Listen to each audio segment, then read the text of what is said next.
Board members, please take your seats.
This January 25th, 2024 regular meeting of the Fairfax County School Board will now come to order.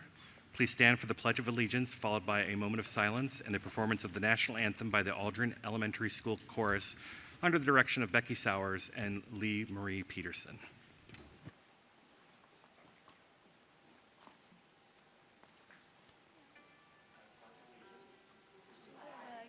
United States of America, and to the republic for which it stands, one nation, under God, indivisible, with liberty and justice for all.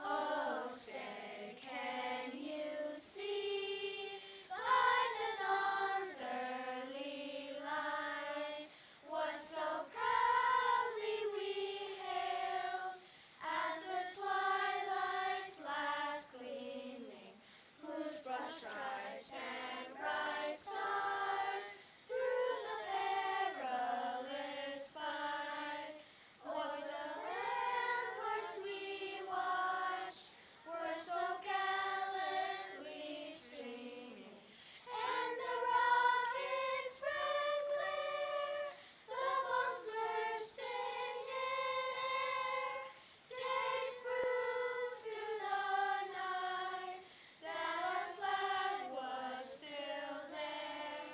Oh, say does that star-spangled banner yet wave o'er the land of the free and the home of the brave?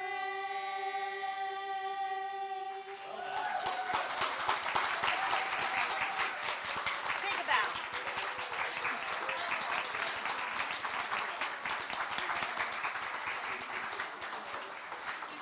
All right. Can we have another round of applause for those students? That was great. And I apologize for us getting started 15 minutes late tonight. So we will move on with the agenda. Agenda item 2.02, certification of closed meeting compliance. In order to comply with section 2.2-3712D of the Code of Virginia, it is necessary for the board to certify that since the Fairfax County School Board convened a closed meeting on January 25th, 2024, to the best of each member's knowledge, only public business matters lawfully exempted from open meeting requirements, and only such business matters as were identified in the motion convening the closed meeting were heard, discussed, or considered by the board during the closed meeting. Do I have a motion? Dr. Anderson, is there a second? Ms. Lady, all those in favor? Ms. Sizemore-Heiser, Mr. McDaniel, Mr. McElveen, Ms. Lady, Ms. St. John Cunning, Ms. Marin, Dr. Anderson, Ms. Dixit, Mr. Moon, and myself. That's unanimous for those present at the table. Item 2.03, confirmation of action taken and closed. I call on Ms. Anderson for the motion. I move to deny the grievance appeal of the employee that was considered on the written record in closed session and to confirm the step 4 decision of the division superintendent's hearing officer and to seal the portion of the personnel record discussed in closed session. Is there a second? Ms. St. John Cunning. All those in favor? Ms. Sizemore-Heiser, Mr. McDaniel, Mr. McElveen, Ms. Lady, Ms. St. John Cunning, Ms. Marin, Ms. Anderson, Ms. Dixit, Mr. Moon, and myself. All those opposed? Dr. Anderson, abstentions? All right. That passes. I call on Ms. Lady for a motion.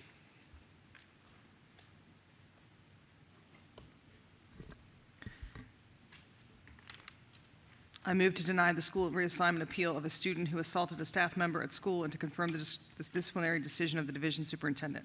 Is there a second? Dr. Anderson. All those in favor?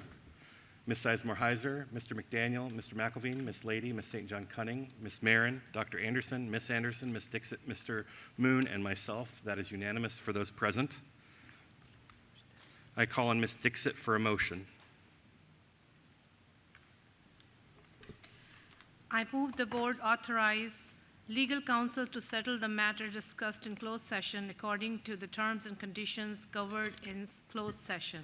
Nope. You're reading motion 3, please. Okay, sorry.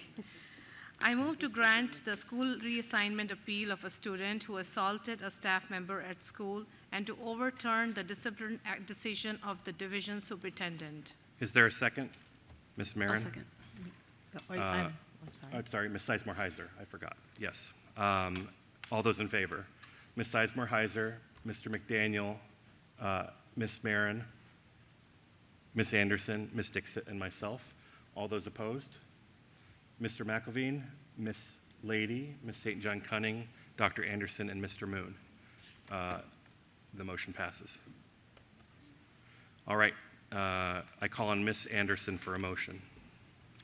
I move that the board authorize legal counsel to settle the matter discussed in closed session according to the terms and conditions covered in closed session. Is there a second? I second. Ms. Marin. All those in favor? Ms. Sizemore-Heiser, Mr. McDaniel, Mr. McElveen, Ms. Lady, Ms. St. John Cunning, Ms. Marin, Dr. Anderson, Ms. Dixit, Mr. Moon, and myself. That's unanimous for all members present at the table. I call on Ms. Anderson for a motion. I move that the board approve the contract award to Application Software Technology, LLC, and authorize the division superintendent or the director of the Office of Procurement Services to execute, deliver, and administer the contract on behalf of the school board. Is there a second? I second. Ms. Marin. All those in favor? Ms. Sizemore-Heiser, Mr. McDaniel, Mr. McElveen, Ms. Lady, Ms. St. John Cunning, Ms. Marin, Ms. Anderson, Ms. Dixit, Mr. Moon, and myself. All those opposed? Abstaining? Dr. Anderson? The motion passes. All right. Item 2.04, announcements. Mr. Dunn has submitted a written request to attend this evening's meeting virtually due to a personal conflict. All those in favor of approving Mr. Dunn's request, please raise your hand. Ms. Sizemore-Heiser, Mr. McDaniel, Mr. McElveen, Ms. Lady, Ms. St. John Cunning, Ms. Marin, Dr. Anderson, Ms. Dixit, Mr. Moon, and myself. That's unanimous for all members present at the table. Mr. Dunn, can you please confirm your audio and visual work? Mr. Dunn is not currently on yet. He's not online yet? All right, thank you. We will come back to that when he is. All right, item 2.0. I'm sorry. If you would like to review a copy of the agenda and any agenda item that is being discussed tonight, that information may be found in the back of the auditorium or on the website fcps.edu/schoolboard/board docs. Tonight's meeting is being broadcast on Channel 99 and live streamed on the website fcps.edu/tv/ch99. Item 2.05, proclamation honoring Michelle Leet. I call on Dr. Anderson for proclamation. Good evening. Whereas Michelle Leet dedicated her life to the pursuit of a more just and equitable society, tirelessly working to dismantle barriers and championing the rights of all individuals, regardless of race, gender, or socioeconomic status. And whereas Michelle has been a beacon of light, a passionate champion, and an unwavering advocate for civil rights, justice, equality, and community empowerment. An active member of the Fairfax County National Association for the Advancement of Colored People, the NAACP, serving on its executive committee since 2013, and elected to serve as president for the 23-24 term. And whereas Michelle devoted considerable time and effort to public education, promoting family engagement, working to ensure every child's voice is heard, as she served as PTA president at Wayanoke Elementary, Holmes Middle School, and Edison High School, and as the vice president of training of the Virginia PTA and the Fairfax County Council of PTAs. And whereas Michelle was a remarkable leader with a deep commitment to improving her community, she served as a Fairfax County NAACP delegate to the Virginia State Conference, NAACP Convention, and the National NAACP Convention multiple times. She stood as a guiding force, inspiring those around her with compassion, empathy, and a profound understanding of the systemic issues that impede progress towards a just and equal society. And whereas Michelle's legacy shall forever live in the hearts and mind of those she touched, leaving an indelible mark on our community.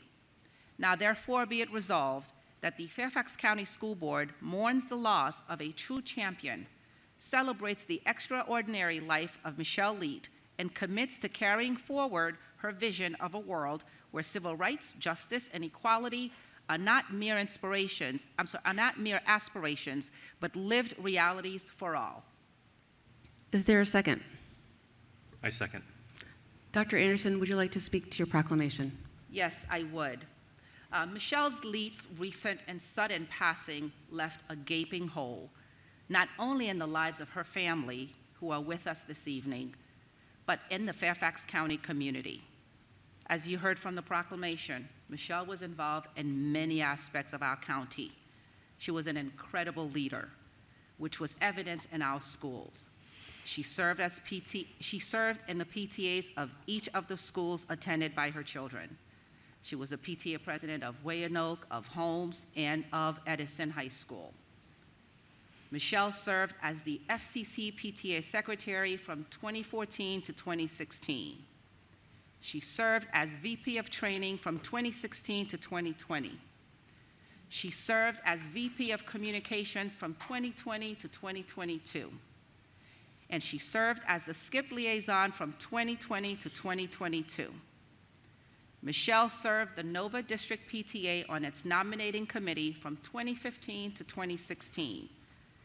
As its district communications chair and member of the Reflection Committee, she served in that role from 2016 to 2018. And she served as district assistant director from 2018 to 2020. She served as the Virginia PTA as its VP of training from 2019 to 2022.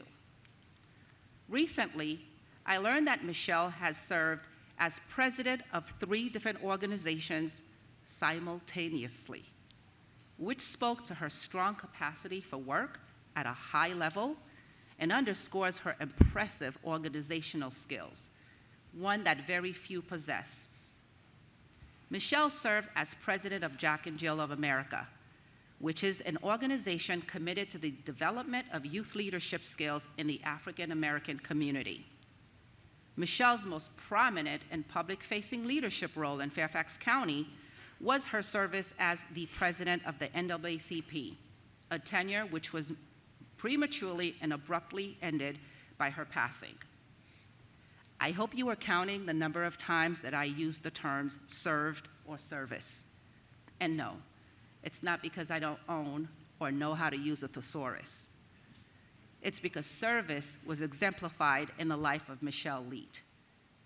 She gave so much to her community, and I'm beyond honored to be able to present this proclamation, which is a very small gesture in recognition to the time, to the talent, to the energy that she offered to the children of Fairfax County, and to the Fairfax County community she led to elevate to justice and equity. To her daughter, Sydney Simon, her husband, Mr. Simon, her family and friends who are in the audience and here with us this evening, thank you for being here with us. And thank you for sharing Michelle Leet with us. Mr. Frisch, would you like to speak to your second? Thank you. First, I want to thank Ms. Leet's family and friends and fellow good troublemakers for joining us tonight, as our board not only mourns but also celebrates the remarkable life of Michelle Leet. Her passing has left a profound void in our community, but her legacy, as the proclamation states, is a beacon of justice and equality, which will forever brighten our path forward if we allow it to. Michelle's life was a testament to her unwavering commitment to a just and equitable society. As an active member of the Fairfax County NAACP since 2013 and its president until her death earlier this month, she was a passionate champion for civil rights. Her dedication was not just a professional commitment, it was a personal crusade to ensure that every individual is treated with dignity and respect. Members of this board saw that commitment firsthand when Michelle raised her voice in defense of our educators, students, and families at the height of attacks on public education and our school system. Her unwavering support was hardly surprising. Michelle understood that our future lies in the hands of our children, and she worked tirelessly to amplify their voices. As PTA president at the schools Dr. Anderson mentioned, and as both a leader in the Virginia PTA and the Fairfax County Council PTAs, she was a formidable advocate for family engagement and educational equity. Her leadership transcended local boundaries here in Fairfax, not only on the PTA, but in the NAACP as well. She had a profound understanding of the systemic issues we face as a society, and she tackled them with a rare blend of passion and pragmatism. Michelle's legacy lives on in everyone whose lives she touched. Her family, friends, colleagues, and the countless lives of those she impacted in Fairfax County, Virginia, and the nation. She leaves behind a community that is infinitely richer for her contributions to the world, that is brighter because of her presence. As we celebrate Michelle's life, we also pledge to carry forward her vision, a world where, as the proclamation states, civil rights, justice, and equality are not just aspirations, but lived realities for all. Thank you, Michelle, for everything. You will be profoundly missed, but you will never be forgotten. Thank you, Mr. Frisch. If there are any other board members who may wish to speak? Seeing no others, I will call for the vote. All those in favor, please raise your hand. That's Ms. Sizemore-Heiser, Mr. McElveen, excuse me, I think it's unanimous. I will just say it's unanimous. And I see Mr. Dunyett is not at the table. So that vote is unanimous. I would like to invite family members, staff, and community members who are here this evening in support of Ms. Leet's proclamation to please join the board for a photo at the front of the dais.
Mr. Frisch, Mr. Dunn is now online. Thank you. Mr. Dunn, could you check your audio and visuals for us, please?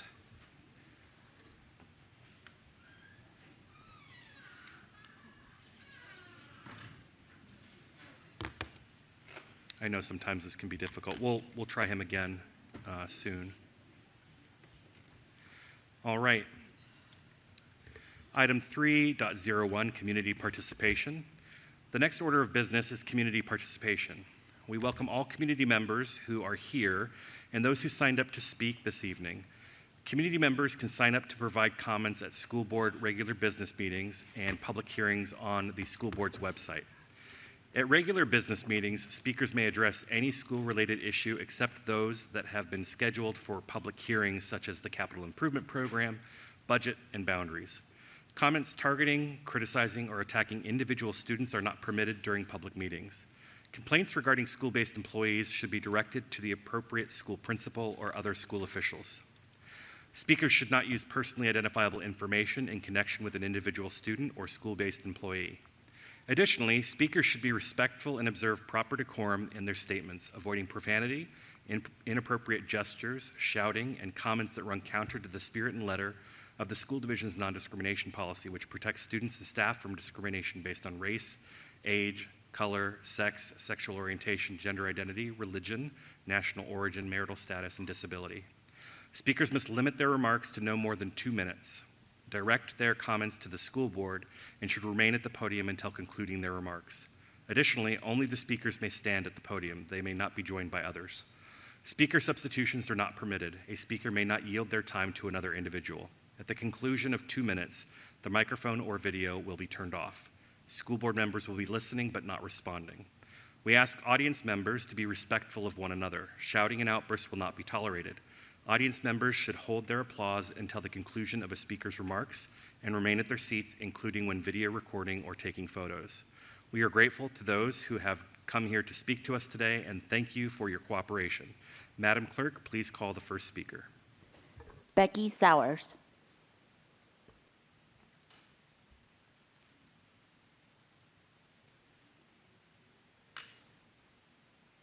Hello. Thank you for this opportunity. My name is Becky Sowers. I'm a music therapist and a music educator in the county. I've been in the county since 2004. I'm here tonight representing music and something I find as an inequity in our support. Through my years here in Fairfax County, I've given many professional developments on the area of music with our special needs population, our exceptional students. And after I give these, I always receive numerous emails asking for more help from our music teachers. Now, I know our teachers deserve better. The Virginia Administration Code requires that students in K through 6 receive general music, and we've provided adaptive PE for many years, but we've not done that for music. And I'm not saying we need to put music on IEPs. I am all of the students' IEPs, but what I am saying is that our county is in desperate need of resource positions to help train and support our general music educators. Our self-contained students have a classroom teacher with a specific degree and special training in order to hold that position. Our music teachers don't have that, but they are still expected to teach those classes multiple times a week. Can you imagine the difference if it would make in the quality of the life of our students if they were supported and they could enhance the learning they're already doing in their classrooms?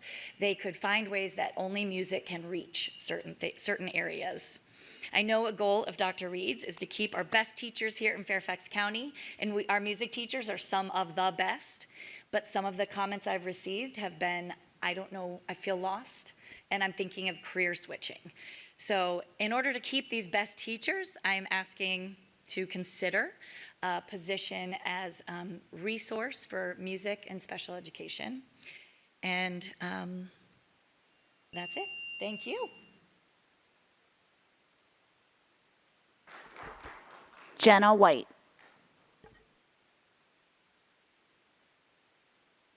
Good evening. I'm speaking tonight as the Vice President of Communications for the Fairfax County Council PTA. Our board consists of 8 officers and another 20 board members. We are a large board and the largest council PTA in the state of Virginia, with representing 170 PTAs just in Fairfax County and close to 40,000 members. It's on behalf of this board, the FCC PTA board, and these 40,000 members that we thank you, Dr. Anderson, for bringing forth the proclamation to honor Michelle Leet, and to the entire board for supporting it. It isn't easy to talk about Michelle and honor her in less than 2 minutes. When I came on the FCC PTA board back in 2017, at that time, Michelle was already a longtime PTA leader and a legend. As we know, getting people to run nonprofit organizations for no pay or as volunteers is a hard recruit. But Michelle never said, "I did my part," or "I've already done my turn." She was always ready to say yes. As Dr. Anderson outlined her many PTA positions over the years, you may have caught that many of them were at the same time. So not only was she running 3 different organizations, but within one of them, she was serving at every level: the local unit, the council level, the district level, and the state level. During her eulogy, it was noted that Michelle was the type of leader that was there for the work, not the title or any recognition. I remember meetings where she would say, "Hang on, I gotta run 2 other meetings right now as well." I imagined her at a massive command center where she was doing the work of her many roles. No one can figure out how she did it. I also remember her saying before a meeting, "I wish I could just take one night off to read a book for fun." I didn't want to confess that I was going to skip a meeting later that week to go to book club, and I'd actually read the book. She was a powerful leader, but full of grace. She did the work day in and day out to live out her commitments. Tonight, let's think about the work that she's done and how we can honor her. Let's make her legacy one that lives on.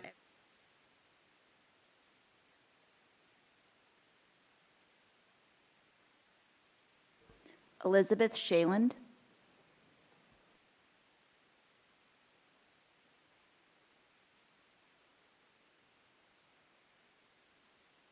Hello, my name is Elizabeth Sheelan. I am an ESOL teacher with the Adult Community Education Program, also known as ACE. We teach in schools throughout Fairfax County. I typically teach at Bryant High School, but I have also taught at Edison High School. We have morning and evening programs, some afternoon and weekend classes too. I'm here to tell you a little bit about our program, why it's important to FCPS, and why I enjoy my job. We teach adults of all ages, the youngest being 18 years and with no upper age limit. The majority of our students are immigrants, all of them working and raising families and making their lives here. Our students are our neighbors, living, working, and serving throughout our community. Many of our students are parents and caregivers of FCPS students. Still others become FCPS employees after acquiring English proficiency, working as cafeteria workers, custodians, paraprofessionals, and administrative staff, to name a few. Some of our students have never been or scarcely been to school until they came to ACE. Some have never completed their education in their home countries. We're here to help all of them learn English and live successful lives here. We teach all levels of English, from literacy to advanced. Learning English with us is more than just vocabulary and grammar. Our English lessons are designed to help our students integrate and become active members of our communities. I am proud of the work I do. I'm proud of my colleagues. I'm proud of my students. It's an honor to do this work, and I hope you agree. Thank you for supporting this critical FCPS program.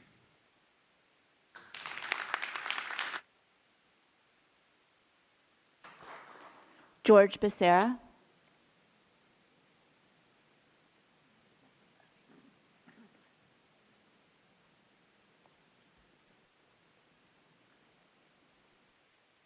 Vanessa Hall. Hi, all. Sorry I missed the CIP meeting last week. My name is Vanessa Hall. I have 2 children in FCPS. I'm also the Vice President for Public Education and the co-chair of FCPS Pride, but I'm speaking on behalf of myself tonight. First, welcome to your second regular meeting. It's good to see you. I wanted to say thank you. Thank you for being competent, kind, knowledgeable, and skilled enough for this job. I look forward to seeing the next 4 years under your leadership, and I hope that our county will come together and support you. But also, I want us to be accountability partners, because to make really good change, you need partners on the way. Second, I want to thank you for being brave enough to run. Anyone watching the last 3 years might have balked, but not you. So thank you for not running away, but actually running and winning. Please know that our school system will need you to continue to be brave for all of us in Fairfax County. Speaking of bravery, I'd like to thank you from the deepest part of my heart for honoring Michelle Leet.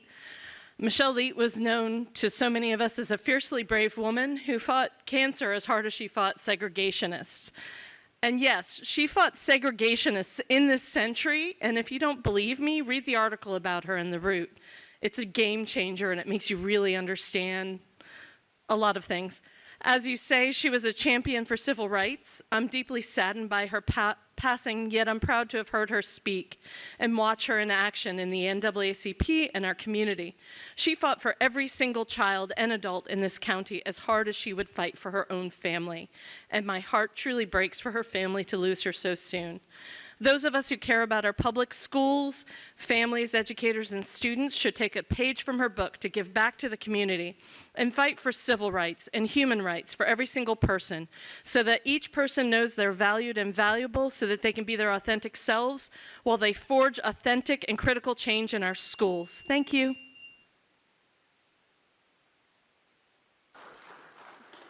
Sujatha Hampton.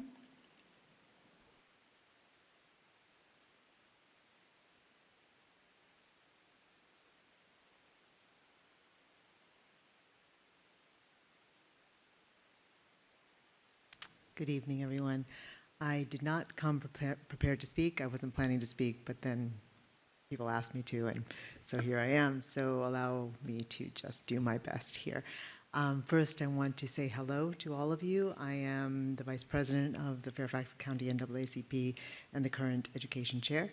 I've worked with many of you before in several capacities, and I am looking forward to working with everyone who is new and that I don't know on the board on behalf of all of our children in the county. So thank you very much for, again, like Vanessa said, daring to run in this climate. I know that wasn't easy, and I know you all faced a lot of horrible vitriolic stuff while you were running for office. I appreciate that.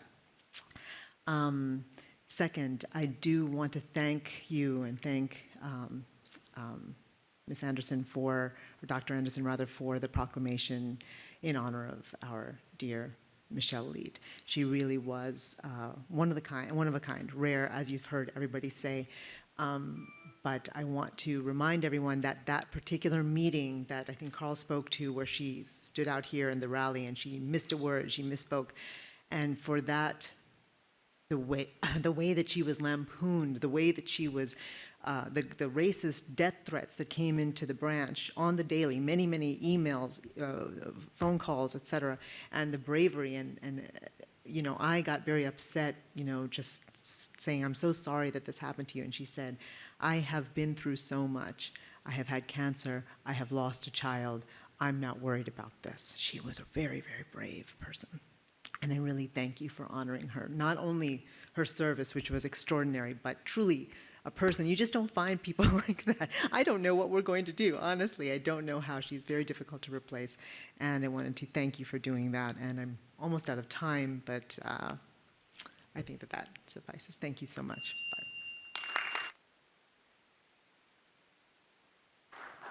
Mr. Chair, that was our last public speaker. Thank you. Agenda item 3.02, academic matters. I call on Dr. Reed.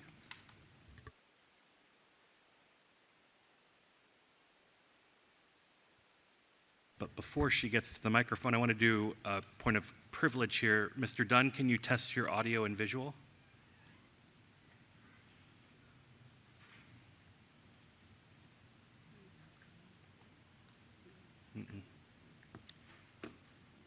Perhaps the clerk can get in touch with him and see if he's having a technical issue. Thank you.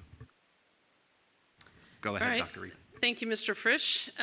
This evening, I am thrilled to bring Academic Matters with a discussion of academic advising and advanced coursework. And one of the things, as we're making course selections here in the next month or so for next year, it's a prime time to have an opportunity to remind our community about how our courses actually line up and the wide array and variety of courses that we offer here in Fairfax County. The academic advising and course selection is underway for the 24-25 school year, and I started our leadership team meeting this week with announcing that next week we are in February. So this year is flying by. Anyhow, I just want to remind our community, we have so many opportunities here in Fairfax County for our students and the wide variety of elective courses. We really want to encourage our students and families to explore those programs of study and think about all the possibilities that are available to our students. Reminder to the community watching that our strategic plan goal 3 includes a focus on and evidence of progression towards the successful completion of advanced coursework. And we're defining that for purposes this evening as AP courses, IB courses, dual enrollment courses, and career and technical education courses. We know that our students find their way to different gifts and ways to use their potential, and there's a lot of excitement, we believe, that when students are afforded access and opportunity, and those are key tenets, as you know, in our strategic plan. Also want to remind folks that each of our middle schools offer numerous honors level courses across content areas. We want to make sure that as we think about what advanced coursework options mean, that we think about the, again, AP, IB, and dual enrollment. So each of these provide post-secondary level instruction, and we have numerous partnerships with our local post-secondary institutions. Examples are Northern Virginia Community College, George Mason University, and James Madison University, which honestly we see tremendous growth as well in our dual enrollment course offerings, and many are available at our base high schools, our high school academies, and also our FCPS online academy. There are numerous benefits of advanced coursework. We want our students to always think about challenging themselves and also really moving to where their passion leads them. So we want to make sure we have opportunities to experience this rigorous course material. And also there's a financial aspect for students who are able to earn college credits while still in high school.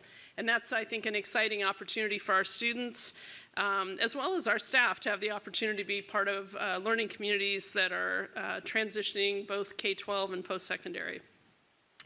As we think about the Fairfax County Public School investment in these college-level opportunities, as a division, we've really put our money where our mission is. And that is to say that we certainly are funding the first 6 AP and IB courses for any student enrolled in AP or IB courses. And also, we have, as a result of board feedback, really made a point of talking about students who receive free and reduced lunch meals or who qualify do not need to pay for AP or IB exam fees for those courses after the first 6. And those dual enrollment courses with Northern Virginia are available at no cost, of course, to our students. So we want to make sure as well that we strike a balance with course selection. I remember my late maman talking about all things in moderation. So we want to make sure our students recognize that their personal health and well-being is important, extracurriculars, other commitments both at home and in the community. And we want to make sure that while we know rigorous coursework is important, that students communicate with their families about their capacity to be involved in rigorous course materials, check in with counselors, teachers, a trusted adult, and just make sure that this is something, a path forward that you as a student or you as a family want to support for your student. There is a graduation requirements and course planning website that we're excited about as well. So please have an opportunity, if you're watching this evening, take a look at this website and check your school's course catalog, and you'll get more information about this course selection process. So Mr. Frisch, those are academic matters this evening. Thank you very much. We will get started with Ms. Sizemore-Heiser. Oh, wasn't expecting to go first, but I'm excited. Dr. Reed, I really appreciate the presentation. I really appreciate the conversation on advanced coursework because I know this is really very well aligned with the strategic plan. We talked a lot about access to advanced coursework in many of the conversations as well as in the goals. But I wanted to lift up something that was in previous conversations that I know, the previous board had around advanced coursework is not just advanced coursework in AP, IB, or DE, right? But in many areas, STEM, business, arts, right? Are we, ensuring our students have access to advanced coursework in areas of interest and strength, right? So I would love to get an idea of what is the access students have to AP, IB, and DE, but also to some more, computer science, technology, web design, STEM, business, arts, academy programs. I know we've often talked about that. And I want to make sure that doesn't get missed. I think sometimes we have in our goals a conversation about the breadth of advanced coursework, and then in our presentations we go back to talking about AP, IB, and DE. So I wanted to see what your thoughts were. Yeah, thank you for that. And if we, my video support here, if we can go back to the first text slide. I think we did talk a little bit about those courses. I think to your point, though, we could highlight those further. I think the AP, IB, and I think we want to go back to academic advising and course selection, which was the first slide. But I think I think the dual enrollment AP and IB provides some type of college intervention credit. So I think that's likely the reason for a little more conversation, but you're absolutely correct. I think we have rich, rigorous, and robust courses really across curriculum areas. If I may sort of follow up on that, and I just see the look on your face, I would. The reason I bring that up is because I did see that on the slide, but that slide just talks about access to electives. It doesn't actually talk about access to advanced electives as opposed to just electives, and that's the point I'm trying to make, right? And sometimes in talking to people, there maybe could be room for a greater understanding of the difference between advanced guitar ensemble and guitar one, right, and advanced orchestra. And so I want to be really careful that in our conversations here, we don't conflate advanced academic coursework with access to electives. Fair point. And that's the point I was trying to lift up. So I think I would love to see more about advanced electives as well as advanced academics. Yes, ma'am. So thank you for that. I appreciate it. In addition to that, I would love to see, maybe this is a conversation for our state legislative program next fall, but there seems to be a tension at the state between wanting to add more requirements for graduation classes, as well as other things I've heard lifted up, which is the importance of career and technical education and supporting that. And I'm wondering if there's something in our legislative package to lift up to say sometimes those two things are in conflict, right? If we add more graduation requirements, such as I've heard conversations of 4 years of PE or foreign language, things, it then takes away electives for students to be able to pursue career or technical education electives. And maybe, I don't know where our conversations are, I just want to put that in the air to something to think about. And I don't know where my time is, I had one more point to make. The other thing I would love to see in this, and this is my last point, is a conversation about when we talk about access to electives and advanced coursework, the barriers that are in place as well, both in terms of physical access to academies, ease of getting there, what's actually at each school, but also when you look at our special education students and the fact that they lose electives in order to get support for executive functioning or social skills. And I think that needs to be an important part of the conversation. I'll stop there. Okay. I welcome comments if you have any, but I'll stop there. Well, I think part of the strategic plan is as we think about excellence, equity, and opportunity, right? We really need to be thoughtful about where students have that equitable opportunity, because we do have parts of the county, as you know, that don't have access to the full range of elective courses and advanced elective courses or dual enrollment AP or IB courses by virtue of where they live and transportation availability. We also know that some of our academy courses, students give up a class to travel, which gets in the way also of the opportunity. So we have our work cut out for us over the next several years, and so My expectation is that, and I'm sure yours as well, is that by 2030 that these programs are much more equitably distributed and students, regardless of their neighborhood, are able to access those. I bring that up because in the Braddock District, I don't think we have an academy program. So thank you. Yes, ma'am. Thank you, Ms. Sizemore-Heiser. Mr. McDaniel. Thank you. The slide that's titled Investing in College Opportunities, there's a bullet that talks about at the DE at Nova, there's no cost to our students. What about for George Mason and James Madison? Well, I'm going to guess that by virtue of the omission of that information that there is a cost, but I'm going to defer to Dr. Presidio. No, it's an excellent question, and there is a small administrative cost. I don't know exactly what it is off the top of my head, but we've worked really hard in partnership with Northern Virginia Community College to make sure that those courses, which are the courses most frequently accessed by our students, are free and available at no charge. Okay. And the follow-up question then is, for that administrative fee, is that waived for kids on free and reduced lunch? Yes, I believe it would be. Dr. Presidio, is it? I'd have to double check on that because, again, that's the university's policy. It's not an FCPS policy, so I'd have to double check on that. Let's double check so we can get that in tomorrow's Friday letter, please. Okay, thank you. Yep. That was all. You bet. Thank you, Mr. McDaniel. Dr. Anderson.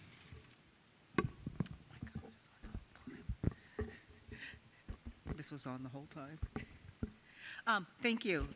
One of the things that you talked about, and thank you again for saying that. If you remember, Mr.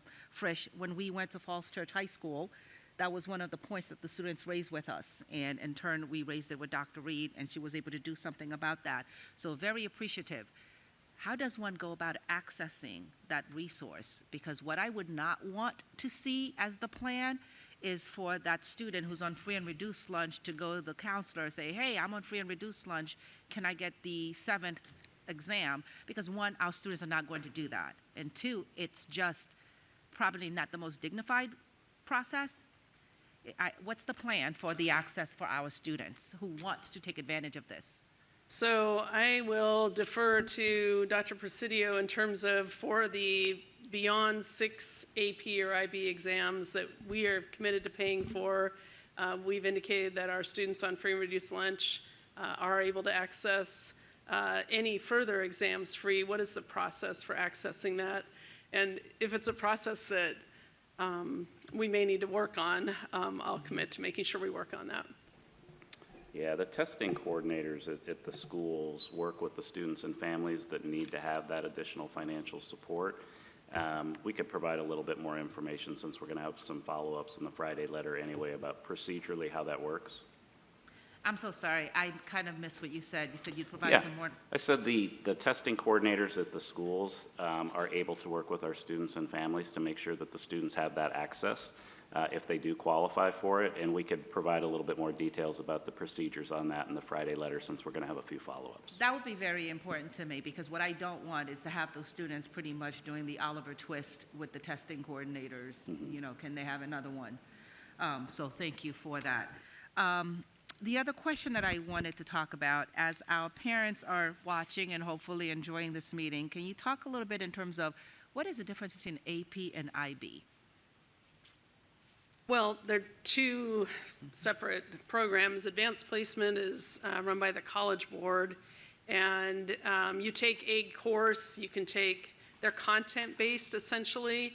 AP Environmental Studies, for example, would be environmental science or AP Environmental Science, AP Biology, AP Chem, AP Physics, AP Calc. They're very content-driven, and there are over 50 AP courses you can actually take.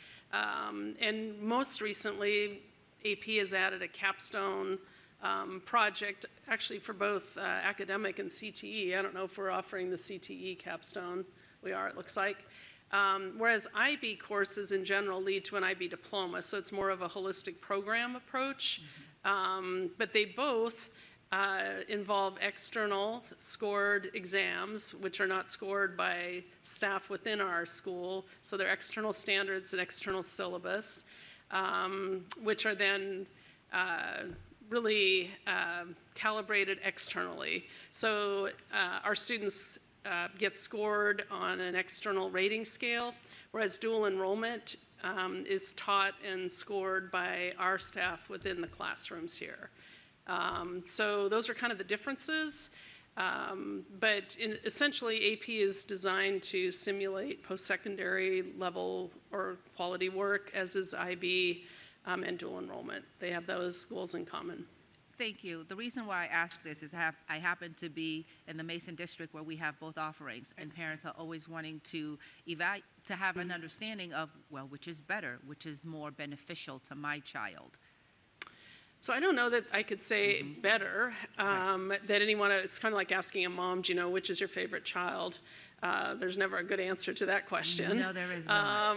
Probably the one that didn't get a call home from school that day. But I would say that essentially I would encourage families to perhaps look at universities that their students may be thinking of attending, because some universities will accept some of those but not others. So I would maybe do our future homework on that.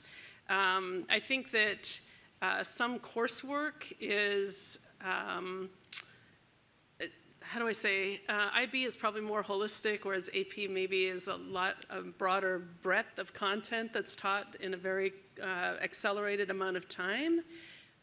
We don't currently offer Cambridge here in Fairfax County, which I'm nudging us to think a little about, and that's a little even more holistic than IB, but less pragmatic, perhaps.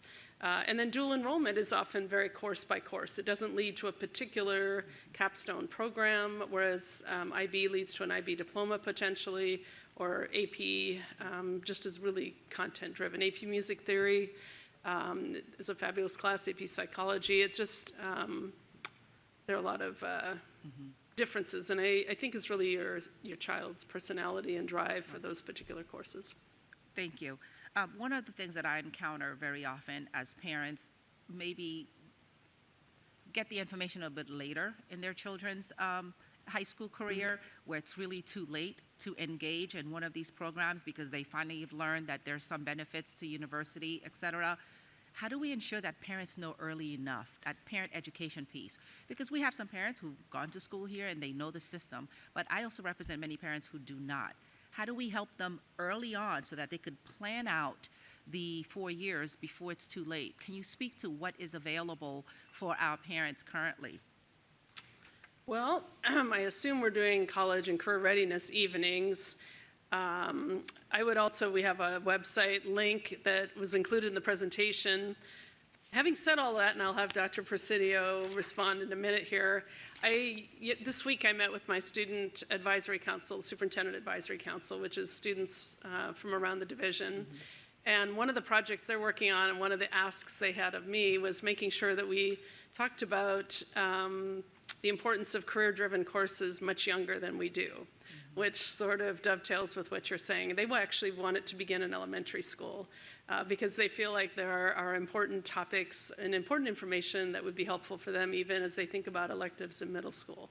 So I thought, whew, our students, of course, are breaking the ground for us. But Dr. Presidio, how do parents understand what the importance of courses are and how early, and could we do something about that, please? Yeah, I think you gave a number of examples. We do the advising nights for families to come and hear about the curriculum and the course selection process. We do that at all of our schools. Obviously, we have information, again, that's available on the website. One thing that I would add, though, that Dr. Reed was kind of referencing is we do have an academic and career plan that starts at the elementary grade levels, follows students through middle school and through high school, and that's supposed to be an annualized process for students and families to work through. Now, that is not, and I see some head shaking, right? That is not currently implemented consistently from school to school. We've been working on that very hard, but there's a lot of things that we're asking staff members to find time to do and work into the day, which is a particular challenge at the elementary level. It's easier to do that, I think, when you think about middle school and high school, where we have the advisory periods and a lot of that work can happen there.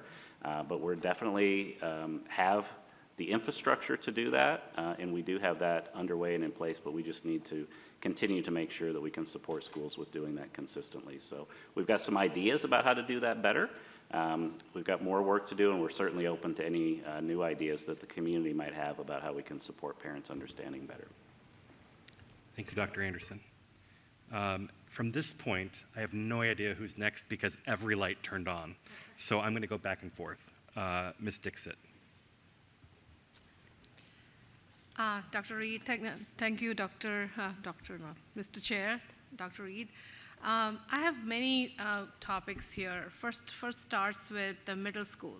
And I know we focus a lot about high school and how we support our high school students with AP and IB and everything. But the 2 years, which go very fast, I feel like kids are just left like, do these courses and then just go to high school and finish, your degree, do your diploma. I think that is the time to, give them those advanced courses. And tell them about what's available for them, and even for the parents.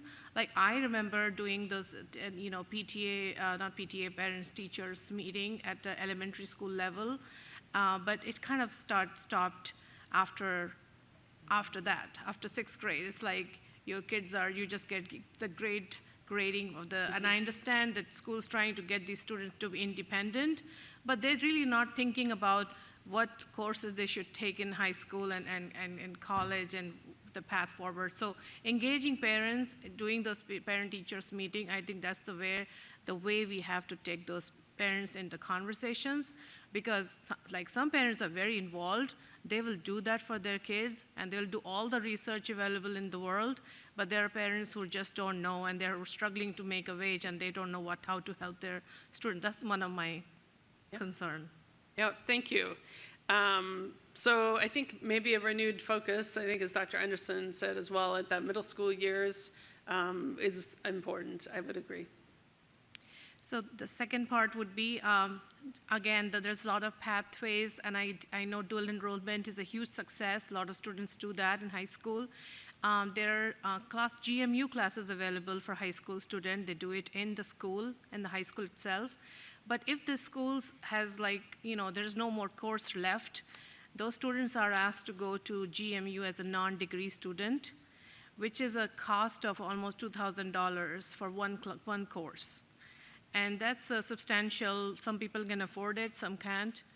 And that's basically, I'm just doing that right now, so I know the cost. So I just feel like for a lot of families, that's a barrier. Who cannot afford to pay for a single course like that. And their students otherwise won't have you're basically not able to give them any course. That's my concern.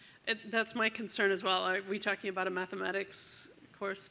Yeah, then that is, we need to be able to provide a course that would meet any student's needs, advanced or otherwise, for sure. I mean, $2,000 is a clear barrier for families. Correct. And my last one would be, and real quick, I know we do Algebra 1 in middle school, and it's very hard to do Algebra 1 in elementary school, even though the student is highly progressed in math and they can do it. It's really difficult. So some parents have, and myself too, we had difficulty doing that, and then you have to obviously take the kid to the middle school and transport them back and forth. So that is something. If we are seeing some student doing really well in any subject, they should be getting. I'm not just talking about math, and if it's science or something, they could be exposed to that higher level of biology or chemistry or physics at the elementary school level if they can. All right, thank you. I will take that back to the team. So appreciate that. Thank you, I apologize. Thank you, Ms. Dixit. Mr. McElveen. Thank you, Mr. Chair. So first of all, Dr. Reed, I'm very grateful for this presentation of the community about our longstanding investment in college-level opportunities. It's not something we talk about much, and some at this dais will remember the days where, unfortunately, we had to deal with cutting the funding for our tests, and so I'm glad that we've gotten that back in our budget over the year. As a graduate of our IB diploma program at Marshall, I can tell you that that was a truly transformative experience for me, and it's the reason I ended up in international affairs. Just to kind of delve into the program a little bit, as many know, there was a situation last year where one of our high schools tried to make the unilateral decision to eliminate the IB diploma or IB program. And luckily, that was stopped as a result of board member advocacy as well as administrative stepping in. But obviously, that raised concerns for me and a lot of community members. So the issues I want to raise tonight are about the vertical articulation of our IB program and how we're looking at expanding it in the coming years. I think at this point we probably have about 7.5 IB high schools, with Robinson offering a couple courses.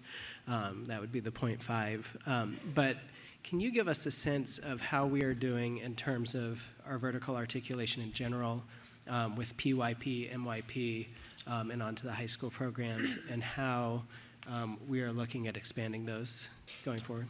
Well, thank you, Mr. McElveen. I don't believe we have very many middle MYP or PYP programs in the division. I do know, coming from divisions where we began those programs, at the PYP and MYP level, they really need to, the application must come from the school. So the school community has to be invested in wanting to do that. We're not going to grow the vertical articulation by announcing that this pyramid, for example, is going to do it. The schools have to believe that that's something that they want to do, that they will support doing. Having said that, I think that the PYP program and MYP program are fabulous, and they would obviously provide a great on-ramp to an IB program at the high school. Dr. Presidio, you probably have the exact numbers, and then perhaps any longitudinal work that's been done to grow those programs, or where we are on that, please. I don't have the history. So first of all, Robinson actually has the full diploma program, and they have the middle years program as well. So we have the middle years program at all of our feeder middle schools except for in the Marshall Pyramid. That's the only area where we don't have the middle years program. And the middle years program is grades 7 through 10, right? So it provides that complete articulation from middle school to high school. And then PYP, of course, is grades K through 6. We only have 2 PYP schools. A number of years ago, probably about 8 to 10 years at least ago, there was interest in the community and the board in trying to expand some of those programs so that we would have that vertical articulation. We weren't really able to garner all of the necessary resources to be able to do it at that time due to a lot of fiscal constraints. All of the staff has to participate in professional development, which can be quite expensive. So those were some of the barriers to more rapid expansion, but the International Baccalaureate program lines up so well with, I think, what we're trying to do with Portrait of a Graduate, the learner profile and those attributes of students in terms of the match between the Portrait of a Graduate attributes and learner profile is really tightly aligned, and a lot of the work that we're doing in our strategic plan is supported by those programs as well. So it would be great to have more of them, but that's kind of the current state of where we're at.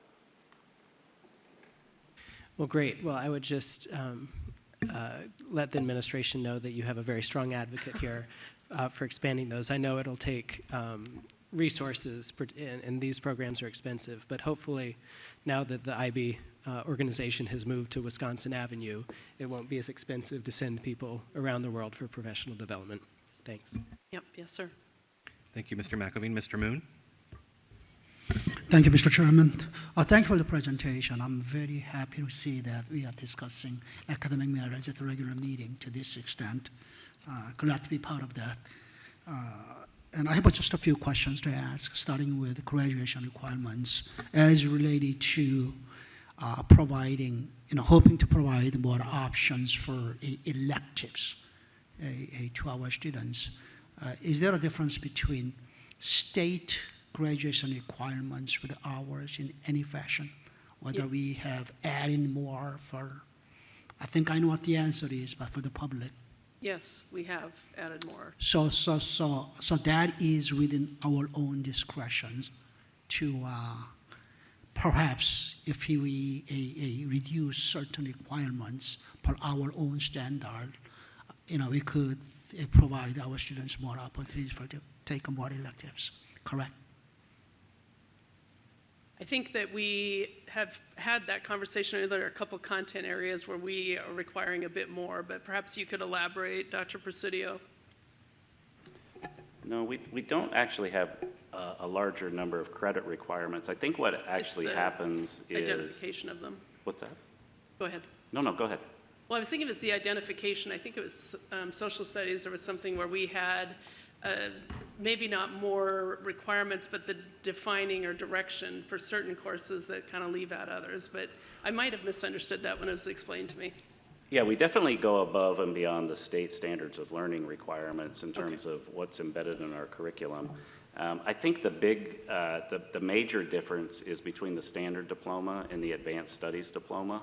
And when a student takes the advanced studies diploma and those 26 credit requirements, taking 4 years in the core content areas, 3 years in world languages, the students that are doing that, they end up with a limited number of electives.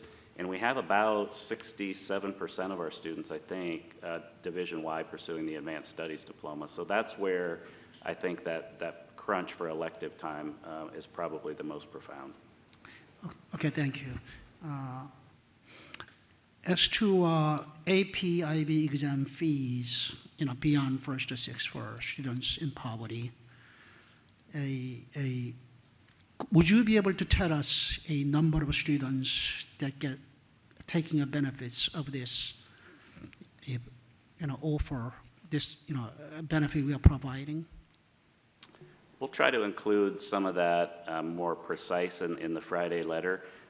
The rough overall, when you think about AP, IB, and dual enrollment courses, and I think which includes CTE, is about 85% of our students completing those courses, but we'll try to break that down a little bit more by program type if we can for the Friday letter.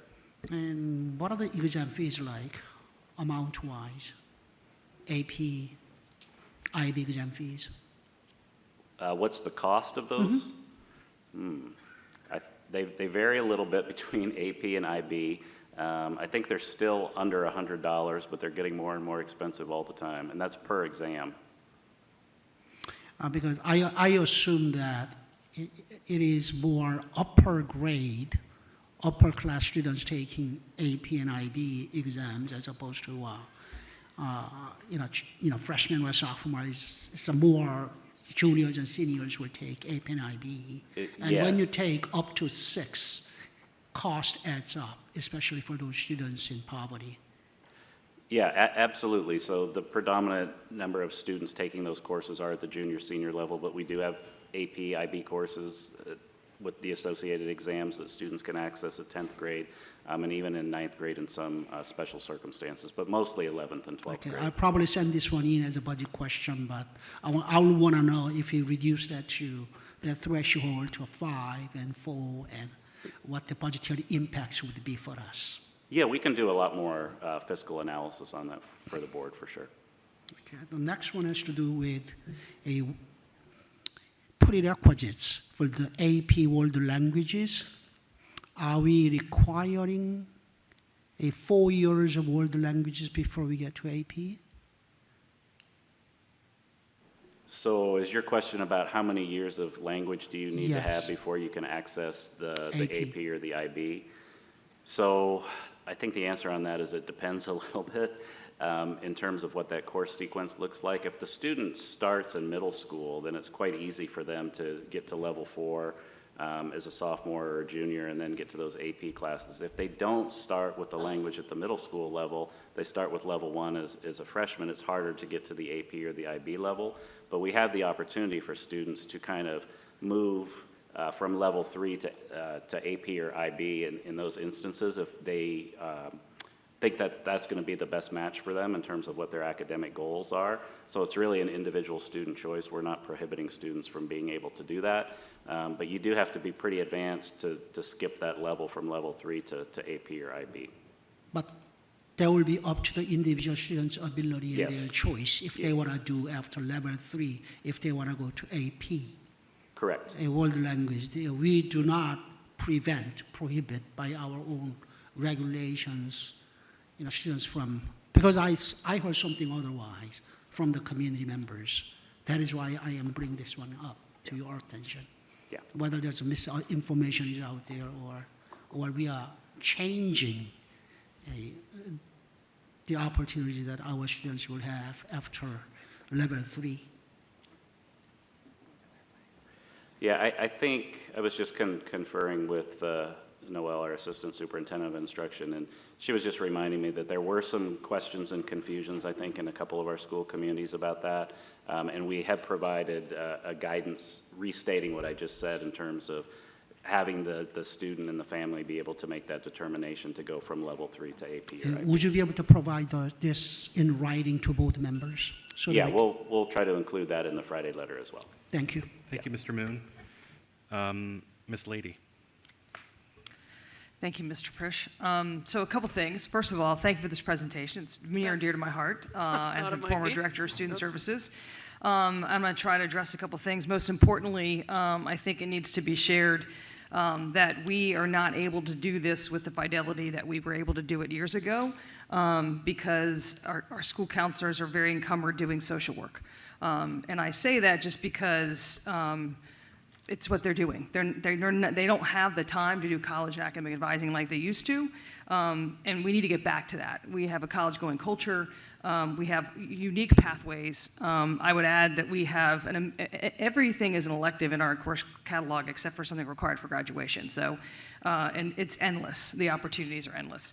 The academic and career plan is an interesting thing. Sometimes I have found that when done with fidelity in earlier years, some students have already determined that they're done with world language once they're done with 10th grade. Because of the requirements for a standard or an advanced studies diploma. That makes me nervous because we do have institutions like University of Delaware, which is right across the border, that will require you to have 3 of your years of world language in the high school level, and they won't take middle school. Things like that our colleges need to learn. I also want to congratulate Fairfax and thank you for creating pathways for teachers who want to teach dual enroll classes because NOVA requires 18 years in the discipline, which is a barrier, but we need to continue to add that. I also want to commend Fairfax on the online campus and the robust offerings that are there that also help students who are trying to access academy courses because they can still take 7, but one of them might be an online course. I want to encourage, I don't know this, but my sense is we do not have AP Capstone at every one of our AP schools, and we need to. Yes, it ma'am. is the premier class. When high schools fill out the secondary school report, which gets pulled through to colleges where our kids are applying, it asks 2 questions at the top. Does your school have an IB program? Yes or no? Does your school have AP Capstone? And what they're sort of gauging there in the more selective realm is that if you have an AP Capstone program, that is high-level research, which would prepare our students extremely well. The other thing I want to throw out is, yes, we do, for the standard diploma, we do require 4 years of history, and that's not the state. The state requires 3. Right. We require World I, World II, U.S., and government. And I would love to see that changed because I'd love to see more of our kids taking AP African American history or taking European history, but freeing up one of those world histories for a different course. The last thing I'm going to say too is that all the research indicates that the earliest time in a child's career pathway and in their schooling that they believe they can go to college, that they believe it's an option for them, is the best determinant of whether it happens. And I just want to share something we did in the Chantilly Pyramid that I would love to see happen everywhere was we had a college day. During that college day, every single person in the pyramid who worked in schools wore a shirt from where they went to school and spent some time talking about that journey. Was it traditional? Was it non-traditional? We have kids from the high schools that went to middle schools and elementary schools that they had attended. It just really starts that dialogue for a lot of kids who might be in a situation like Dr. Anderson has talked about where perhaps their parents weren't able to go to college, but we can plant that seed early. So thank you. Thank you, Ms. Lady. Ms. Anderson. Nope. Oh, her light is off now. Okay. We're going to try this one more time. Mr. Dunn, will you check your microphone and video, and then we'll let you have a turn?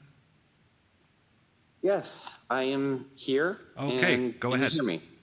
Great, thank you.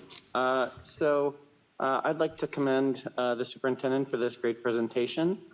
My question is, this is kind of, a fairly broad, high-level description of these programs, but there's no data in here indicating whether they're actually achieving their objectives, right?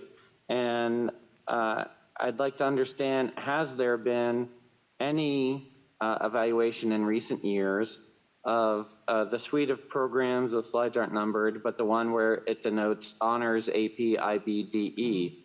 If the goal is to provide a world-class education, put every child on a path to college if they're seeking higher education, has there been any evaluation by FCPS of both the cost effectiveness and the whether these programs are meeting their objectives? Thank you, Mr. Dunn. I think that's really the fundamental question, correct?